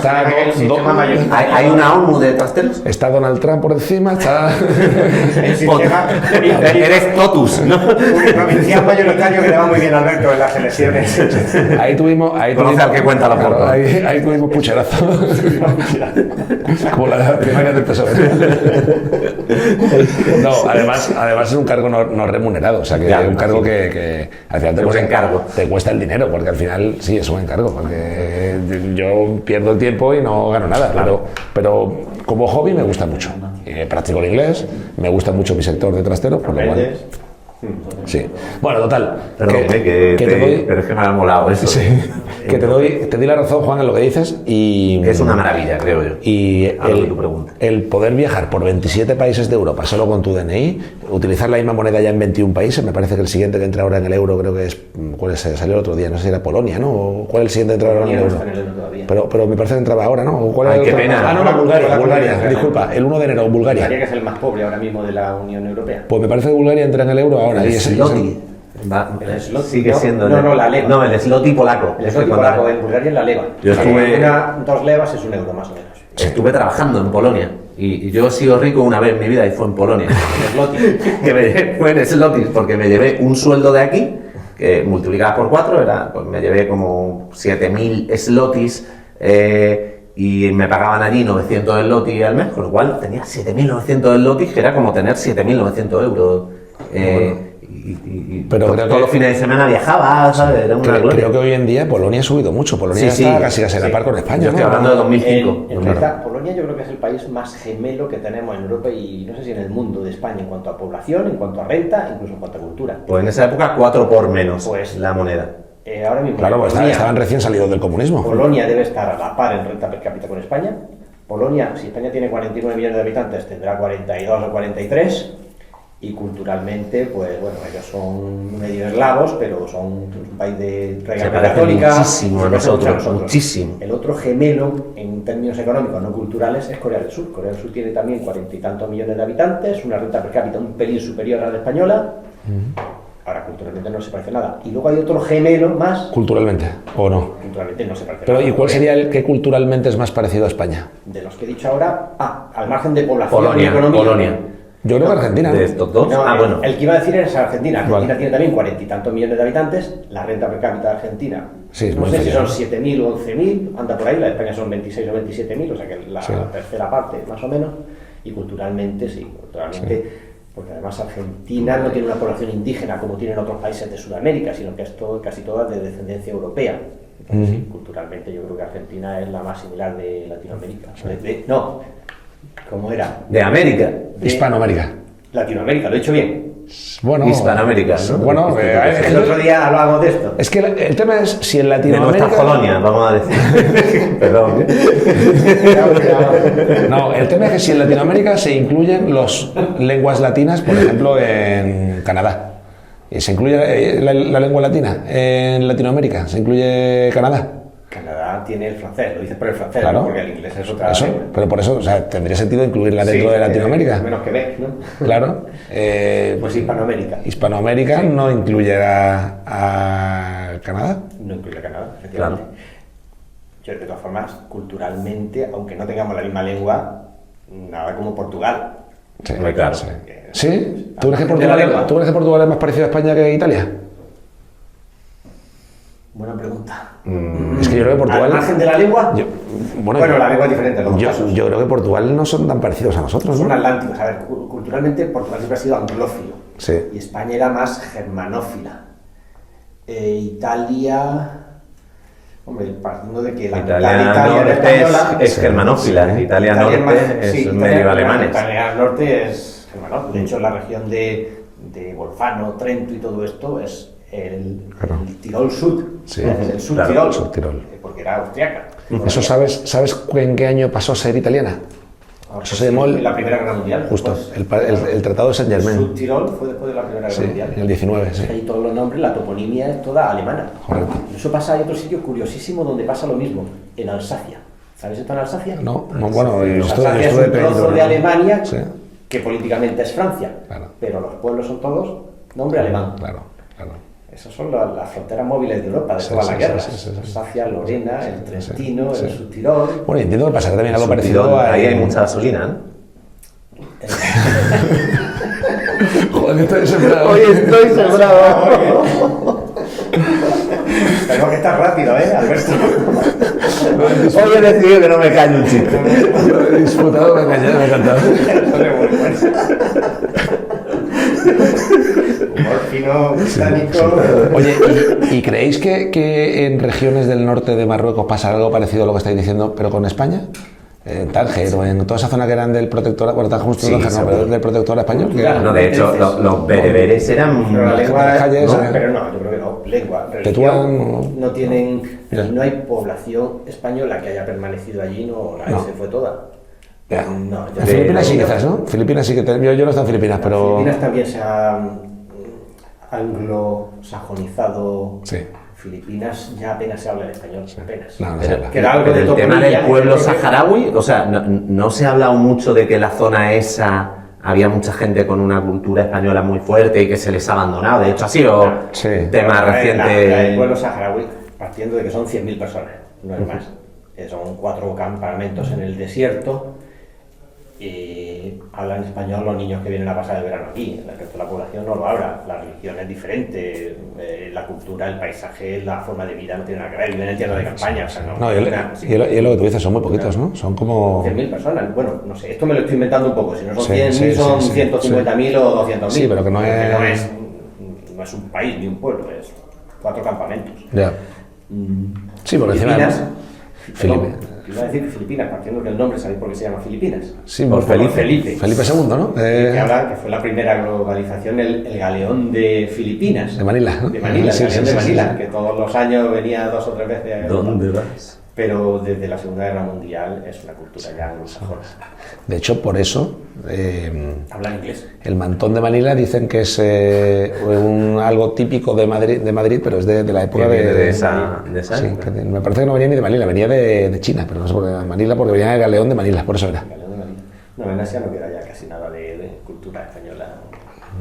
En América mucho. Sí, y... sí. Hay un idioma en Filipinas hay muchos idiomas. Tagalo. El tagalo. Tagalo es ese es el autóctono. Pero hay muchos idiomas en Filipinas. Y hay uno de ellos que se llama te lo diré ahora, el chabacano. ¡Chabacano! ¡Qué maravilla! Eso se ve en algunas islas de Filipinas. Tú te pones vídeos de YouTube hablando en chabacano y es español en español perfecto. chabacano quiere decir hablar como de baja estopa. Sí. ¿no? Pues la palabra vendrá de ahí, seguramente. Pues seguro. Pues ponte en YouTube o en donde sea gente hablando en chabacano. Te vas a enterar del 99% de las cosas. Y son de Filipinas, son muy poquitos, en una isla y tal. Pero claro, ¿qué ocurre? Cuando los americanos nos... tomaron el relevo. Sí, nos tomaron el relevo, pues se puso el inglés como en tantos países. Sí. Pero por ejemplo en Cuba no pasó, en Puerto Rico no pasó y tal, porque ahí sí que había españoles viviendo, pero es que en Filipinas no había españoles viviendo. En Puerto Rico sí, es que es imposible. En Puerto Rico, fíjate, se habla más español que inglés, ¿no? O sea que... Bueno, chicos, ¿tenemos algún temita más? Yo tengo uno aquí apuntado, que si queréis lo tocamos o... Dale.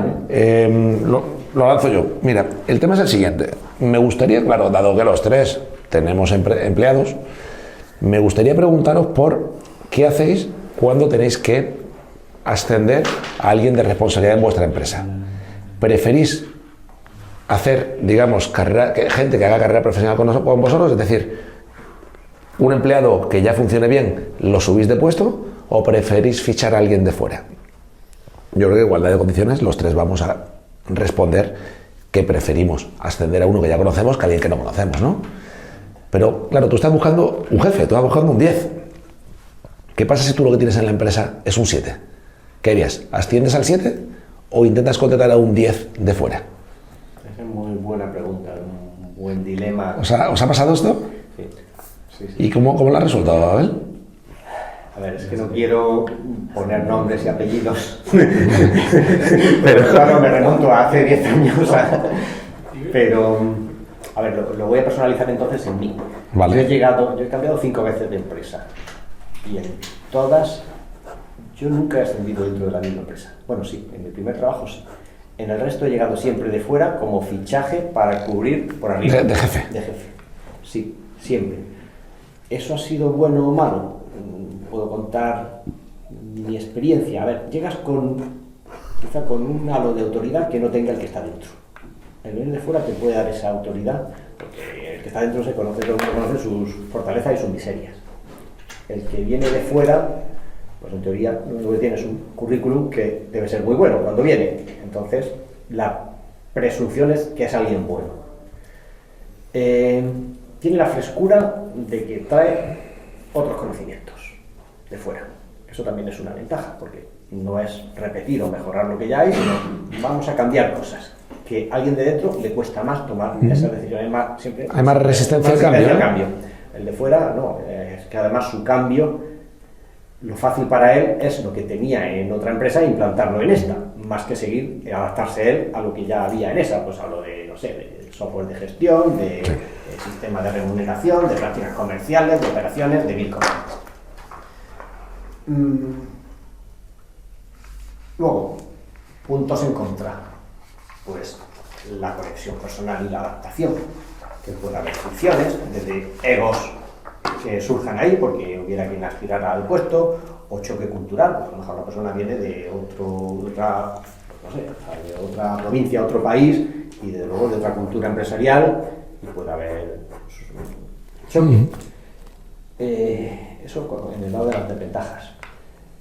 Y ¿tú, por ejemplo, qué haces? También menos fidelidad a la empresa, porque esta persona llega, no le gusta lo que hay y se puede ir si tiene posibilidad de irse. El que está dentro va a ser fiel, o sea, va a aguantar en el puesto y va a asumir el reto y va a aportarlo todo por...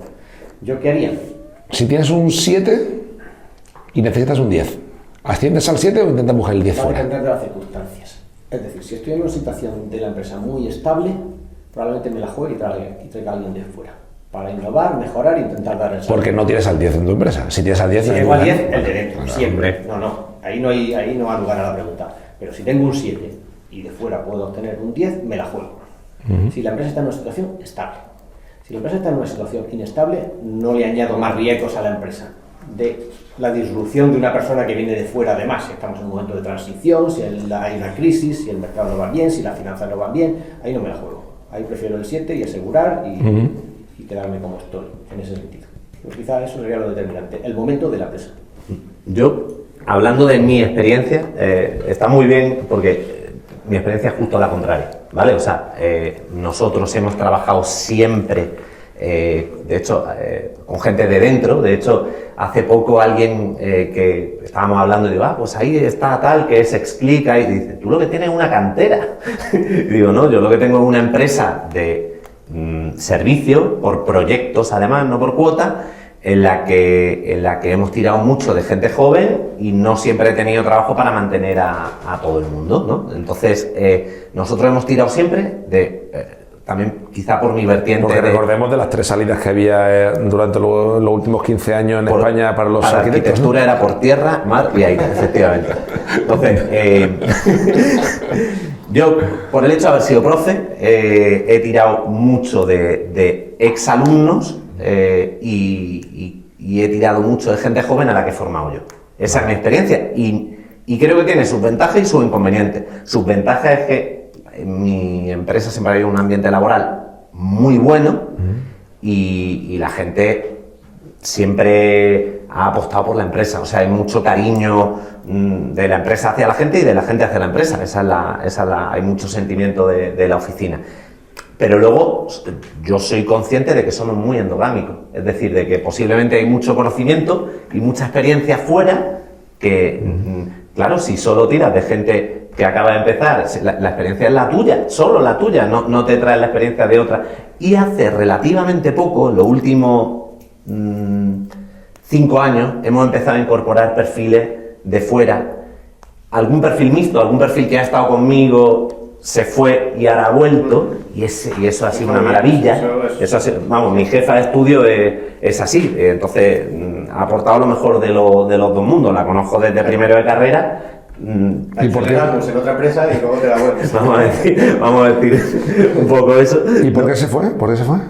Porque no tenía trabajo para... Nosotros hemos tenido los dientes de sierra de la construcción, nos han afectado terriblemente siempre. Cuando no tenía trabajo, pues tenía que echar a la gente. Yo tenía que echar a gente muy buena. Sí.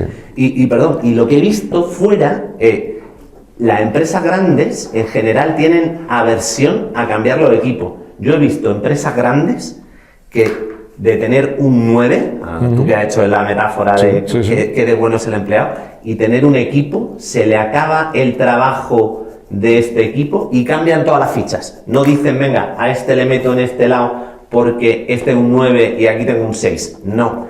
Primo el ambiente laboral sobre la capacidad individual. Las empresas grandes le importa mucho el ambiente, muchísimo el ambiente. Y eso me ha llamado la atención, verlo en mi etapa de AGE, de ver empresas más grandes. Pues mira, yo, mi experiencia en mi empresa, en mis empresas, es que siempre he ascendido a gente que ya conocía. Yo no me la juego de traer a alguien de fuera como jefe, alguien tiene que empezar abajo y ya lo voy ascendiendo.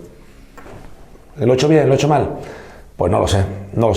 Pero sí que así es como siempre he funcionado. Yo, el encargado de mi centro es alguien que ha empezado de peón y ya pues se hace jefe. El encargado de las otras empresas, todos, han empezado desde abajo y se hacen jefes. Es que es mucho más cómodo para mí también. Y yo creo que soy de los que ascendería al 7 en lugar de intentar buscar un 10 fuera. Pero ahora me está surgiendo una duda y por eso también quería comentarlo con vosotros, y es, ¿sería capaz de incumplir esto que me ha funcionado hasta ahora por intentar traerme a alguien de fuera, pero que sepa de IA? Y abrimos el melón de la inteligencia artificial. Es que estoy convencido que no va a haber nada que más aumente las ventas de mi negocio o reduzca los costes o aumente las ventas que la inteligencia artificial. Entonces creo que el próximo jefe que tenga que poner, si no encuentro a alguien interno mío que sepa de ella, me pondré los cuernos a mi forma de trabajar pasada y traeré a gente que sepa de IA. O sea, veo tan claro. Y no digo que quiero implementar la IA en mi empresa, esto lo he pensado mucho, porque quiera reducir personas. Que no el bueno, a ver, yo quiero tener menos costes, pero me gusta más la idea de facturar el doble que de reducir los costes. O sea, aumenta la productividad y para el equipo le va a venir bien estar en una empresa más productiva. Mi mejor amigo dice que no es lo que quieras tú, es que si tú no lo haces, pero el entorno competitivo lo hace, lo vas a acabar haciendo y encima lo va a pasar peor. Fíjate, Alberto, la reflexión que haces, que crees que el gran salto en tu empresa lo va a dar la IA cuando estás en un sector que es más brick and mortar que el de los alquileres de trasteros, no existe nada tecnológico a priori. Pero la ocupación es clave en lo tuyo, ¿no? A ver, mira, yo creo que en el sector de los trasteros la IA va a revolucionar, y esto lo está pensando mucho, mira, los precios, la detección de robos, las cámaras con IA, la venta, o sea, hoy todavía no. Yo quiero que me atienda una persona, pero a mí esto de llamar a un teléfono para que me atienda una persona y tarde 5 minutos en el contestador hasta que por fin con la musiquita llegue una persona, pues que creo que ya estamos ahí, si hay una IA que vende exactamente igual de bien que una persona, pues que me atienda la IA en el segundo tono en vez de en 5 minutos esperando, ¿no? O sea, hay un montón de cosas que creo que la IA en nuestro negocio, porque tú también te dedicas a los trasteros, Abel, nos va a ayudar. Y bueno, y la detección de posibles robos, posibles inundaciones, si entra alguien con un cigarro en la mano que suene la alarma, o sea, un montón de cosas. Si alguien pues tira un papel al suelo y no lo tira en el sitio donde tiene que estar, se detecta quién ha sido, no sé. Hay un montón de cosas que eso no lo va a hacer una persona. Y muchas veces no lo había pensado yo, ¿no? Y bueno, y por supuesto el precio, el pricing tiene mucho sentido, pero bueno, eso entre comillas. No, pero en seguridad es cierto, yo no había hecho la reflexión, en seguridad la IA puede dar un salto. Muchísimo. Si hay alguien que intenta forzar un candado, o tapa una cámara o entra con un casco de moto puesto, o no sé. Sí, pero eso no lo vas a hacer tú, eso las empresas de seguridad se adaptarán a la IA y te darán una solución mejor. No vas a generar tú tu propio... Lo que pasa es que... no lo van a no lo van a hacer, pero sí que creo que aunque yo tenga un barco que sea muy malo, o un transatlántico, me da igual, depende mucho más de que esté subiendo o bajando la marea para que se implemente. Y creo que por muy malo o muy pequeñito que sea mi barco, como esta marea va a subir tantísimo, vamos a estar todos beneficiados. Y por supuesto, yo no voy a implementar el cambio de poner cámaras con inteligencia artificial, pero la empresa de seguridad sí me va a dar esta solución. Y bueno, pues quiero tener la coordinación interna que pero te digo muchos más, que se vaya la luz del centro, que suba la temperatura más de 2 grados en menos de no sé cuánto tiempo, que haya un charco de agua en el suelo, o sea, se está inundando, un montón de señales que la IA me va a hacer que suene la alarma y me va a ahorrar problemas. Estás abriendo la mente porque todo eso me ha pasado a mí, claro. Nunca había pensado en que la IA lo pueda solucionar. A ver, tengo que convivir con estos problemas, claro. Pero con la IA se puede. Hombre, claro, tienes que tener cámaras enchufadas en todos los pasillos de tu centro, que eso es muy barato. Claro, eso lo tiene todo el mundo. Sí, es muy barato.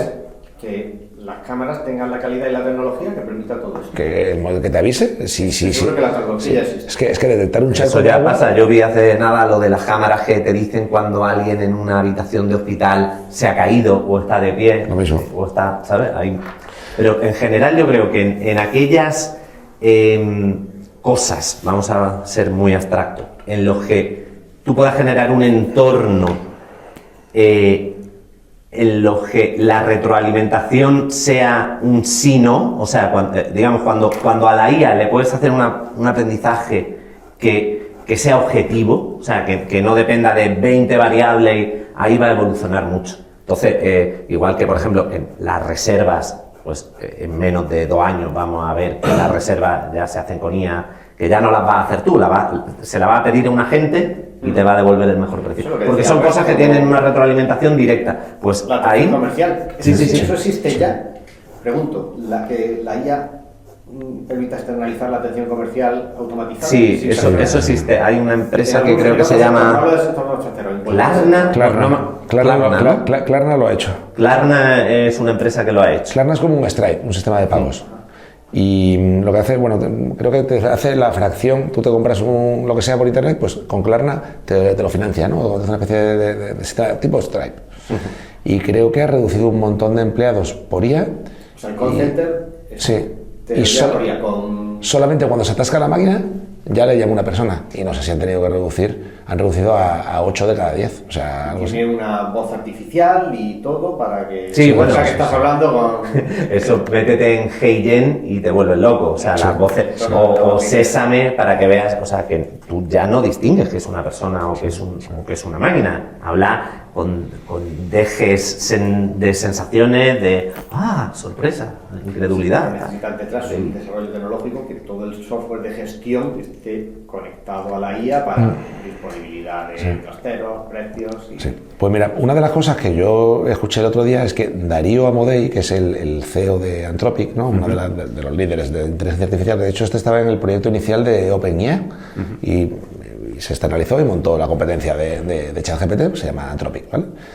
Dijo el otro día en una entrevista que cree que entre el año que viene y los próximos 5 años, no dijo cuándo, pero sí que dijo, lo acotó bastante, entre 1 y 5, el 50% de los trabajos de oficina de cuello blanco van a desaparecer. Es decir, que a lo mejor el tipo o la tipa que son podólogos o fisioterapeutas no van a perder su trabajo.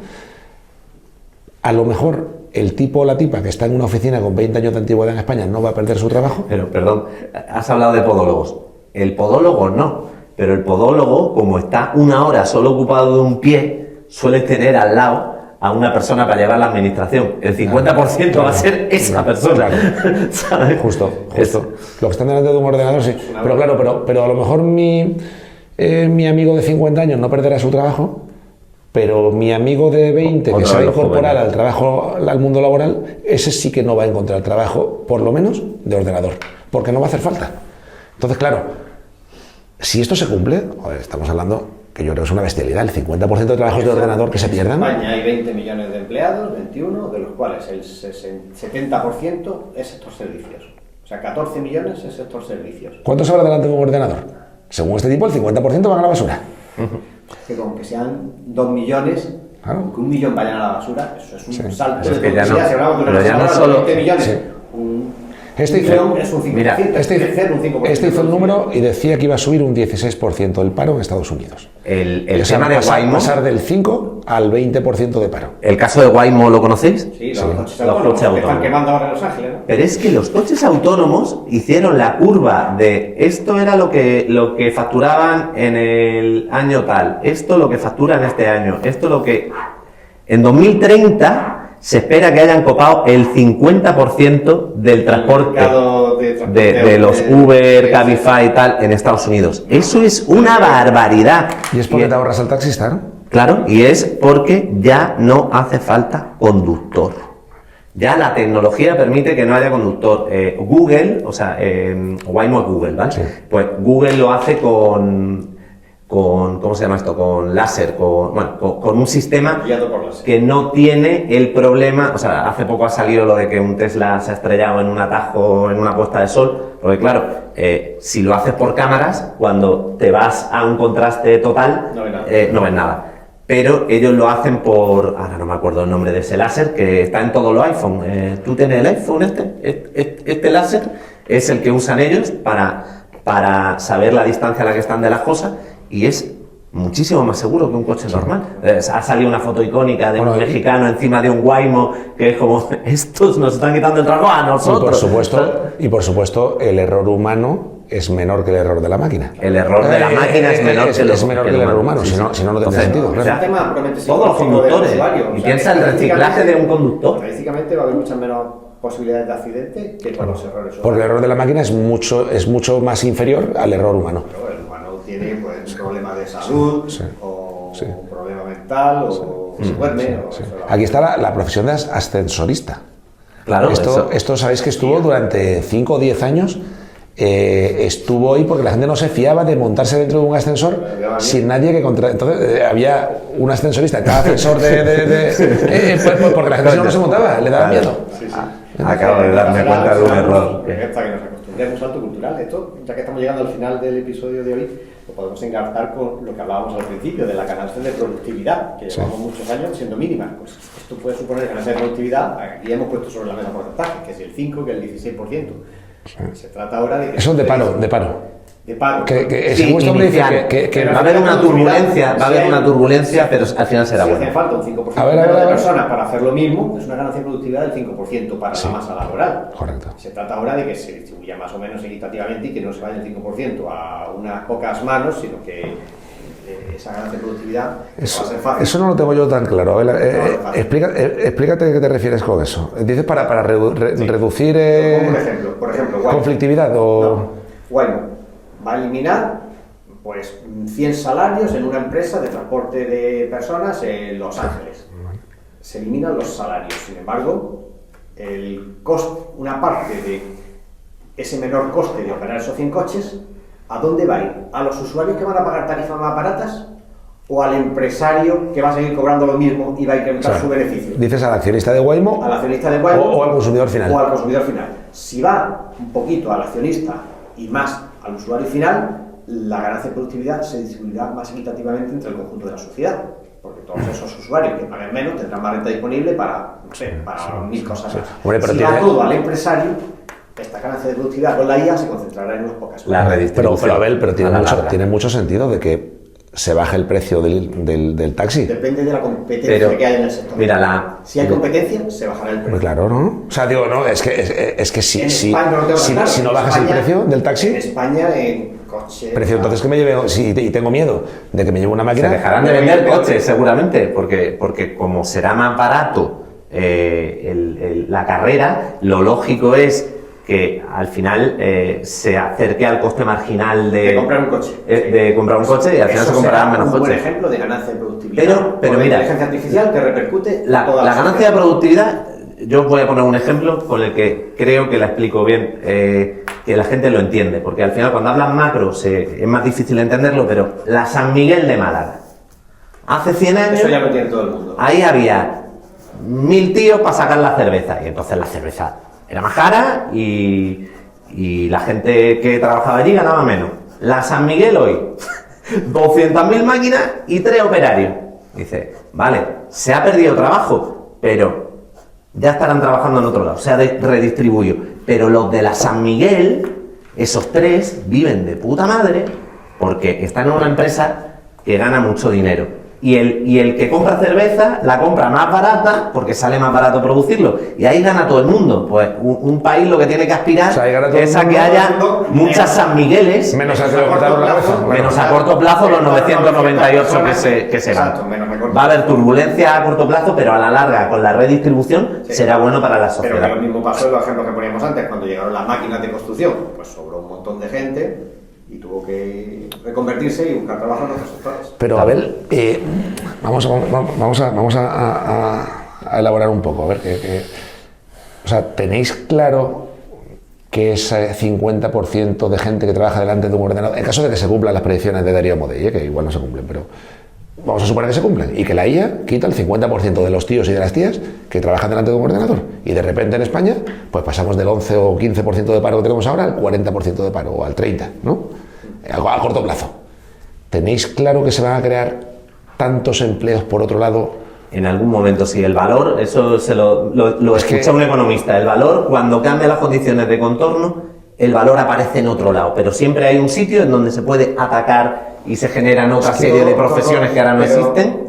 O sea, pero es que si no se crean por otro lado, ahí hay que poner renta universal, que es lo que está proponiendo. Puede que no se creen en otro lado, pero también puede haber otros tipos de derivadas que solucionen el problema. Puede ser que si la productividad aumenta mucho, con menos horas trabajadas se consiga lo menos, porque también es una distribución equitativa entre todo el mundo. O sea, que en la época de nuestros abuelos, que trabajaban hasta los domingos y de sol a sol, hoy en día ya no pasa eso, pues que se trabajen 4 horas al día, ¿no?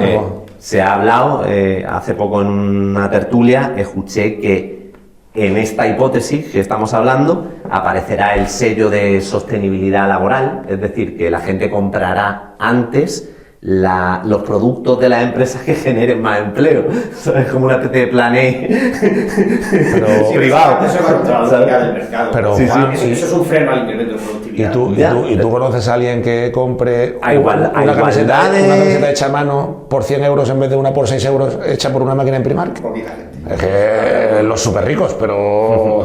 Sí, la gente es muy rico y muy pobre. Es como la fruta súper ecológica de no sé qué. Pues sí, hay un nicho de mercado que la va a buscar, pero la clase media... La clase media no puede permitírselo. Y al final, ecológicamente, sería un suicidio si toda producción agrícola fuera ecológica, porque tenemos que deforestar todos los bosques del planeta para tener la superficie suficiente. Y la productividad es menor. Yo lo de que... Y esto lo he pensado también, lo de que la gente prefiera pagar más caro por algo hecho por un humano, es que... Los súper ricos. Yo creo que... Un Rolls Royce hecho a mano. Los súper ricos. Sí, o un reloj Rolex hecho a mano, ¿no? Que no sé si habrá relojes hechos a mano. Igual sí que hay algunos. Pero súper ricos. Bueno, a mí me da miedo, ¿eh? Me da miedo porque creo que es muy difícil, la verdad, ubicar que si, dicho de 1 a 5, es que a lo mejor no son 5 y es 1, que el 50% de la gente trabaja con un ordenador, reubicarlos a corto o medio plazo a trabajar en otro sitio. Es que, ¿en qué? O sea... Esa turbulencia se avecina, sin duda. ¿En qué? Sí, viene. A lo mejor no se cumplen estas predicciones. Es que... muy optimistas, ¿no? No, es que a lo mejor son más optimistas. O sea, sí, es que eso es... O sea, lo que están diciendo estos es que si la IA sigue avanzando, puede ser más, al ritmo que avanza, pero que con lo que ya tenemos, solo con la aplicación de lo que ya tenemos a las industrias, se carga el 50%. Eso es lo que dicen. Pues estamos hablando de una revolución y que va a tener muchas consecuencias, positivas, negativas y de todo tipo. A mí me da... No tienen curvas, eso es obvio. A ver, yo muchas veces lo he pensado en mi empresa. Mira, yo tengo a 5 personas cogiendo el teléfono, el call center.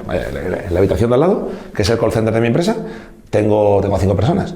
Y digo, macho Alberto, si la IA es capaz de vender mejor que un ser humano un trastero, porque esta gente lo que hacen es alquilar trasteros por teléfono, no tiene sentido para mí el tener a 5 personas alquilando trasteros cuando una máquina lo hace mejor que ellos, ¿no? Vender siempre va a vender mejor un humano, en mi opinión, ¿eh? Y tengo un facto que no sé si lo demuestra, pero que por ejemplo el mejor, o el que yo creo que es el mejor máster de inteligencia artificial que hay ahora en España, el del Instituto de Inteligencia Artificial, ahí no tienen chatbot para atenderte. Ahí te llaman y además lo anuncian así. Aquí no te gusta hablar con máquinas, ¿no? A nosotros tampoco. Pero eso es también un tema de tiempo y de psicología. Ahora mismo la gente no está acostumbrada, pero Alberto lo decía. Claro. Habrá gente early adopters que no les importará y hablar con un chatbot y luego se irá extendiendo. O sea, ¿tú en serio tú prefieres para irte este fin de semana a, lo he dicho antes, a la playa de la Barrosa a dormir, alquilar la habitación por un humano en lugar de por booking.com? Es que con lo cómodo que es,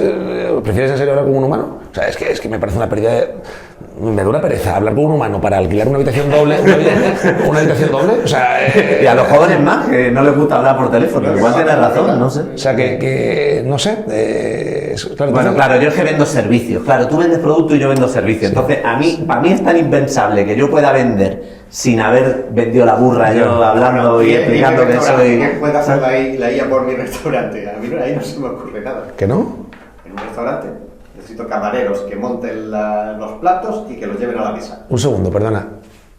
¿Camareros que monten los platos por qué? Boston Dynamics. Porque hay que coger los ingredientes. ¿Y eso no lo puede hacer una máquina? ¿No? ¿O sí? La paella robótica. Existe, ¿eh? A ver, sí, lo podría hacer. Hombre, yo creo que sí, ¿no? Sí, lo podría hacer. Pero bueno, pero ya hay restaurantes que el que te lleva el plato a la mesa es un robot. Claro, el poke, además el poke creo que es factible. Sería ¿no? lo más fácil de automatizar. Yo te diría que sí. Oye, a ver, incluso para pagar tampoco necesitas seres humanos. O sea, ¿en serio me vas a decir que tengo que levantar la mano al camarero que me mira, que no me mira tal? Si puedo pagar con el móvil. Yo antes no tenía servicio en mesa en mi restaurante. Llevo 6 meses con servicio en mesa. He tenido que contratar a una persona más. Si tenía 5, pues ahora tengo 6, un 15% más. Las ventas han crecido un 30%. O sea que ahora mismo... Bueno, pues entonces ahora mismo a ti no te interesa no tener servicio en mesa, pero a lo mejor... A lo mejor hay alguna otra función que sí. Bueno, tengo limitaciones de espacio, lo que sea. Pero a lo mejor lo que es la cocina sí, o el cobro también, no lo sé. No, porque el cobro... Pero ya en mi casuística particular, el cobro también me permite conseguir reseñas y vender productos, venta sugerida, postre, no sé qué. O sea, ahora mismo no, pero en determinados sectores, pensando en un McDonald's o en un Burger King. Yo trabajé en una master franquicia que tenía 50 Burger King como director financiero y fue un gran salto el que los pedidos pasaran de hacerse en ventanilla con la persona a hacerse con ¿Una televisión? Una televisión. Eso ya era un 20% menos de personal, sin errores, claro. y una agilidad en la cocina que llegaba comando automáticamente que no teníamos antes. Yo, por ejemplo, te digo, yo he pensado mucho en qué haré el día que una máquina venda mejor que mis 5 personas que tengo aquí alquilando trasteros. Y tengo ya hecho un plan mental, que igual lo cambio, pero yo sí que las reubico. Pero las reubico por un único motivo, porque estoy convencido que voy a aumentar tanto las ventas de mi negocio que voy a necesitar personal en otras áreas. Entonces, no voy a tener que despedir a nadie, sí. Pero porque creo que voy a ser capaz de duplicar las ventas o de subir un 50%. Pero si no me pasas eso, si yo no pudiera aumentar las ventas... No vas a renunciar a esa ganancia de productividad. Ahí sí me restarían esas 5 personas. Entonces, hay sectores en donde no haya posibilidad de... Y encima que ya son como parte de mi familia, o sea, me dolería en el alma tener que despedirlo. O sea, yo haré lo posible. Pero yo como quiero crecer, me pasa 2 o 3. Claro, ahí está. Sí, no, y sobre todo porque, joder, son gente buena. Es que, es buenísima, yo la conozco. Sí, yo a la gente, la verdad, yo esto lo digo mucho, pero no pierdas el tiempo. En el momento que tienes un empleado que no te funcione bien, despídelo. Es que hay gente muy buena en el paro. O sea, estás haciendo mal tu trabajo como empresario si no tienes a un 10 trabajando para ti. Porque es que hay 10 en el paro. Si tienes un 5, dices, no, es que a lo mejor cambia. Mira, tío, no te compliques la vida. Equivócate rápido y despídelo rápido y todo muy rápido. Y contrata a otro. Además es que es injusto tener tú un 5 trabajando para ti y que haya un 10 en el paro. Es injusto, la verdad. Es verdad, pero volvemos a lo que decíamos antes. ¿Qué es mejor? ¿Promover al 7 o buscar al 10 fuera? Viene a ser la misma disyuntiva, sí, casi. Sí, y yo te he dicho que yo promovería al 7. Promoverías al 7. Se quedaba con el 7. Es que... Es un 7, si fuese un 5. No, es de notable, es que Alberto es de notable. Un 7 es notable, ¿no? O sea que... Estás hablando como mi hijo. Chicos, estamos llegando hasta el final. ¿Hacemos el juego de cierre o qué? Bueno, tenemos ya claro cómo cerrar los podcasts, pero no tenemos claro cómo empezarlo. Hay que currarse algo para ver cómo empezamos. La semana próxima... Voy a poner aquí en este papel los nombres de cada uno de nosotros y jugamos al juego. ¿Quieres explicarlo tú, Juan? ¿A qué vamos a jugar? Venga, pues explico yo y por el juego de Merry Fuck Kill, o sea, de con quién te casarías, con quién practicarías sexo y a quién matarías. Ese es el juego, que es una metáfora. Realmente no estamos hablando literalmente de matar, ni literalmente de hacer el amor, ni literalmente de casarse, sino aquellas filias pasionales positivas y negativas que te genera una persona y aquellas filias pues más a largo plazo o más inmediatas, ¿no? ¿Qué te parece? Me ha gustado. Pues lo he ensayado esta mañana, es increíble, porque hemos hablado de esto en la oficina. ¿Sabes? ¿Tu mujer escucha el podcast o qué? Mi mujer lo escucha, pero nunca ha llegado al final de esta parte, no la escucha. La mía no lo escucha, pero lo escucha mi madre y dice que le gusta mucho. Sí. Pero es importante tener que mojarse, ¿eh? O sea, decir por qué te acuestas con ella, por qué lo matas y por qué te casas, ¿vale? Elige uno. Venga, lo tengo. Oh, bien. Vale, pues a mí, vale, y entonces este es el de Abel, vale, ok. Vale, pues a mí me ha tocado Juan. ¿A ti te ha tocado? A mí me ha tocado Abel. Abel, y a ti yo, vale, perfecto. Bueno, pues, ¿quién quiere empezar? Venga, empiezo yo, que hoy me la he preparado. Además, con este espíritu de metáfora, ¿vale? He traído personajes de ficción, mujeres, y tú, ¿a quién elegirías para qué? A Pipi Calzas Largas, Bulma, vamos a pensar que es mayor de edad, ¿vale? Para evitar... Bulma, la de piedra, ¿no? No, Bulma es la de bola de dragón, la de pelo pelirrojo, la de pelo azul de bola de dragón. Esa no la veía yo. No veías tu bola de dragón. Ay, cámbiala por alguien de los Simpsons. Qué problema. Venga, pues... la mujer de Homer Simpson, ¿no? O sea, Maggie, ¿no? Sí, pero claro, ya no es la misma... Bueno, venga, sí. Voy a Maggie. Maggie no, ¿cómo se llama? March. Y otra vez, pero ponla como si fuera mayor de edad. Y a Vilma. Esa sí es la de los Picapiedras. Esa es la de los Picapiedras. Vilma, March y Pipi Calzas Largas, mayor de edad. Que no había pensado yo en eso cuando lo he escrito. A ver. Pipi es una niña, con lo cual para fuck no me vale. Entonces la mato. No, fuera. Una menos. 100 pelirroja. Claro, lo he dirigido totalmente. Merry, pues yo creo que Vilma, porque entre March y Vilma, March tiene un resabio de mala leche que o sea, Merry, Vilma. Y March pues queda para FAC, para eso sí. Bueno. Ahí, donde hay pelo hay alegría.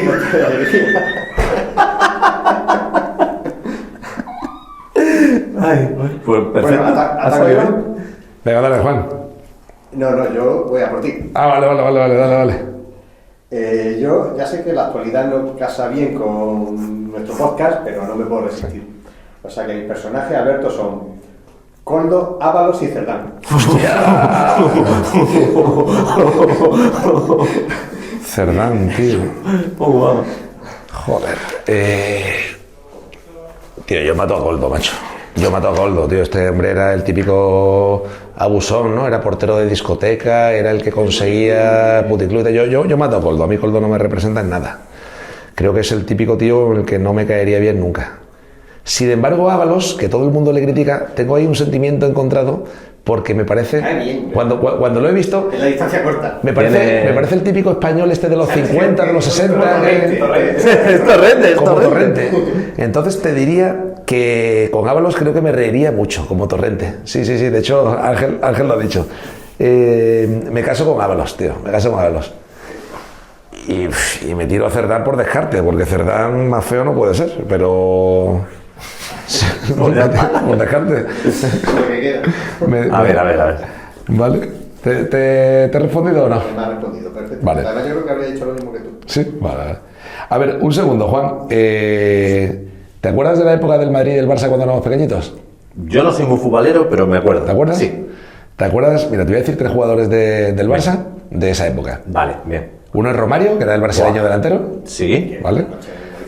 Otro es Koeman. Sí. ¿Vale? Este era holandés, que era defensa, rubio alto. Sí, perfectamente. Y otro, Stoichkov, Hristo Stoichkov, que era búlgaro, es búlgaro y jugaba, bueno, el medio un poquito más adelantado. ¿Te acuerdas de Stoichkov?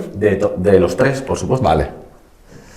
La pesadilla de la infancia de más de un madridista, ¿eh? Pues sí, bueno, este Barça era, bueno, fueron campeones de Europa, ¿no? Los de Cuba. Sí. Claro. Uno que busca en el matrimonio, ¿busca la fidelidad o busca pasárselo bien? Porque si busca la fidelidad quizás Koeman, ¿no? Pero si busca... Yo creo que el equilibrio entre pasárselo bien y que no se vaya todos los días de fiesta por ahí puede ser Stoichkov, ¿vale? Que le veo... Sí, más centrado, ¿no? Más centrado, pero gracioso, pero... Así que me caso con Stoichkov. Bien. Pasexo Romario, sin duda, o sea, esa cadera... para que la quieres, ¿sabes? Y por dejarte, pues al alemán, Garrote. No, ¿sabes? creo que es holandés, ¿no? Holandés, sí, ¿verdad? Pues al holandés Garrote. Sí. Lo siento, pero, sí, es lo que ha tocado. No me cae mal, ¿eh? Es un tío serio, pero fíjate, la seriedad no te lleva a ningún lado, te lleva al cabalso. Oye, chicos, pues me ha encantado el podcast de hoy, ¿eh? Hemos tocado un montón de temas, ¿eh? Hemos hablado de fronteras, de inmigrantes, hemos hablado de política, hemos hablado de sexo.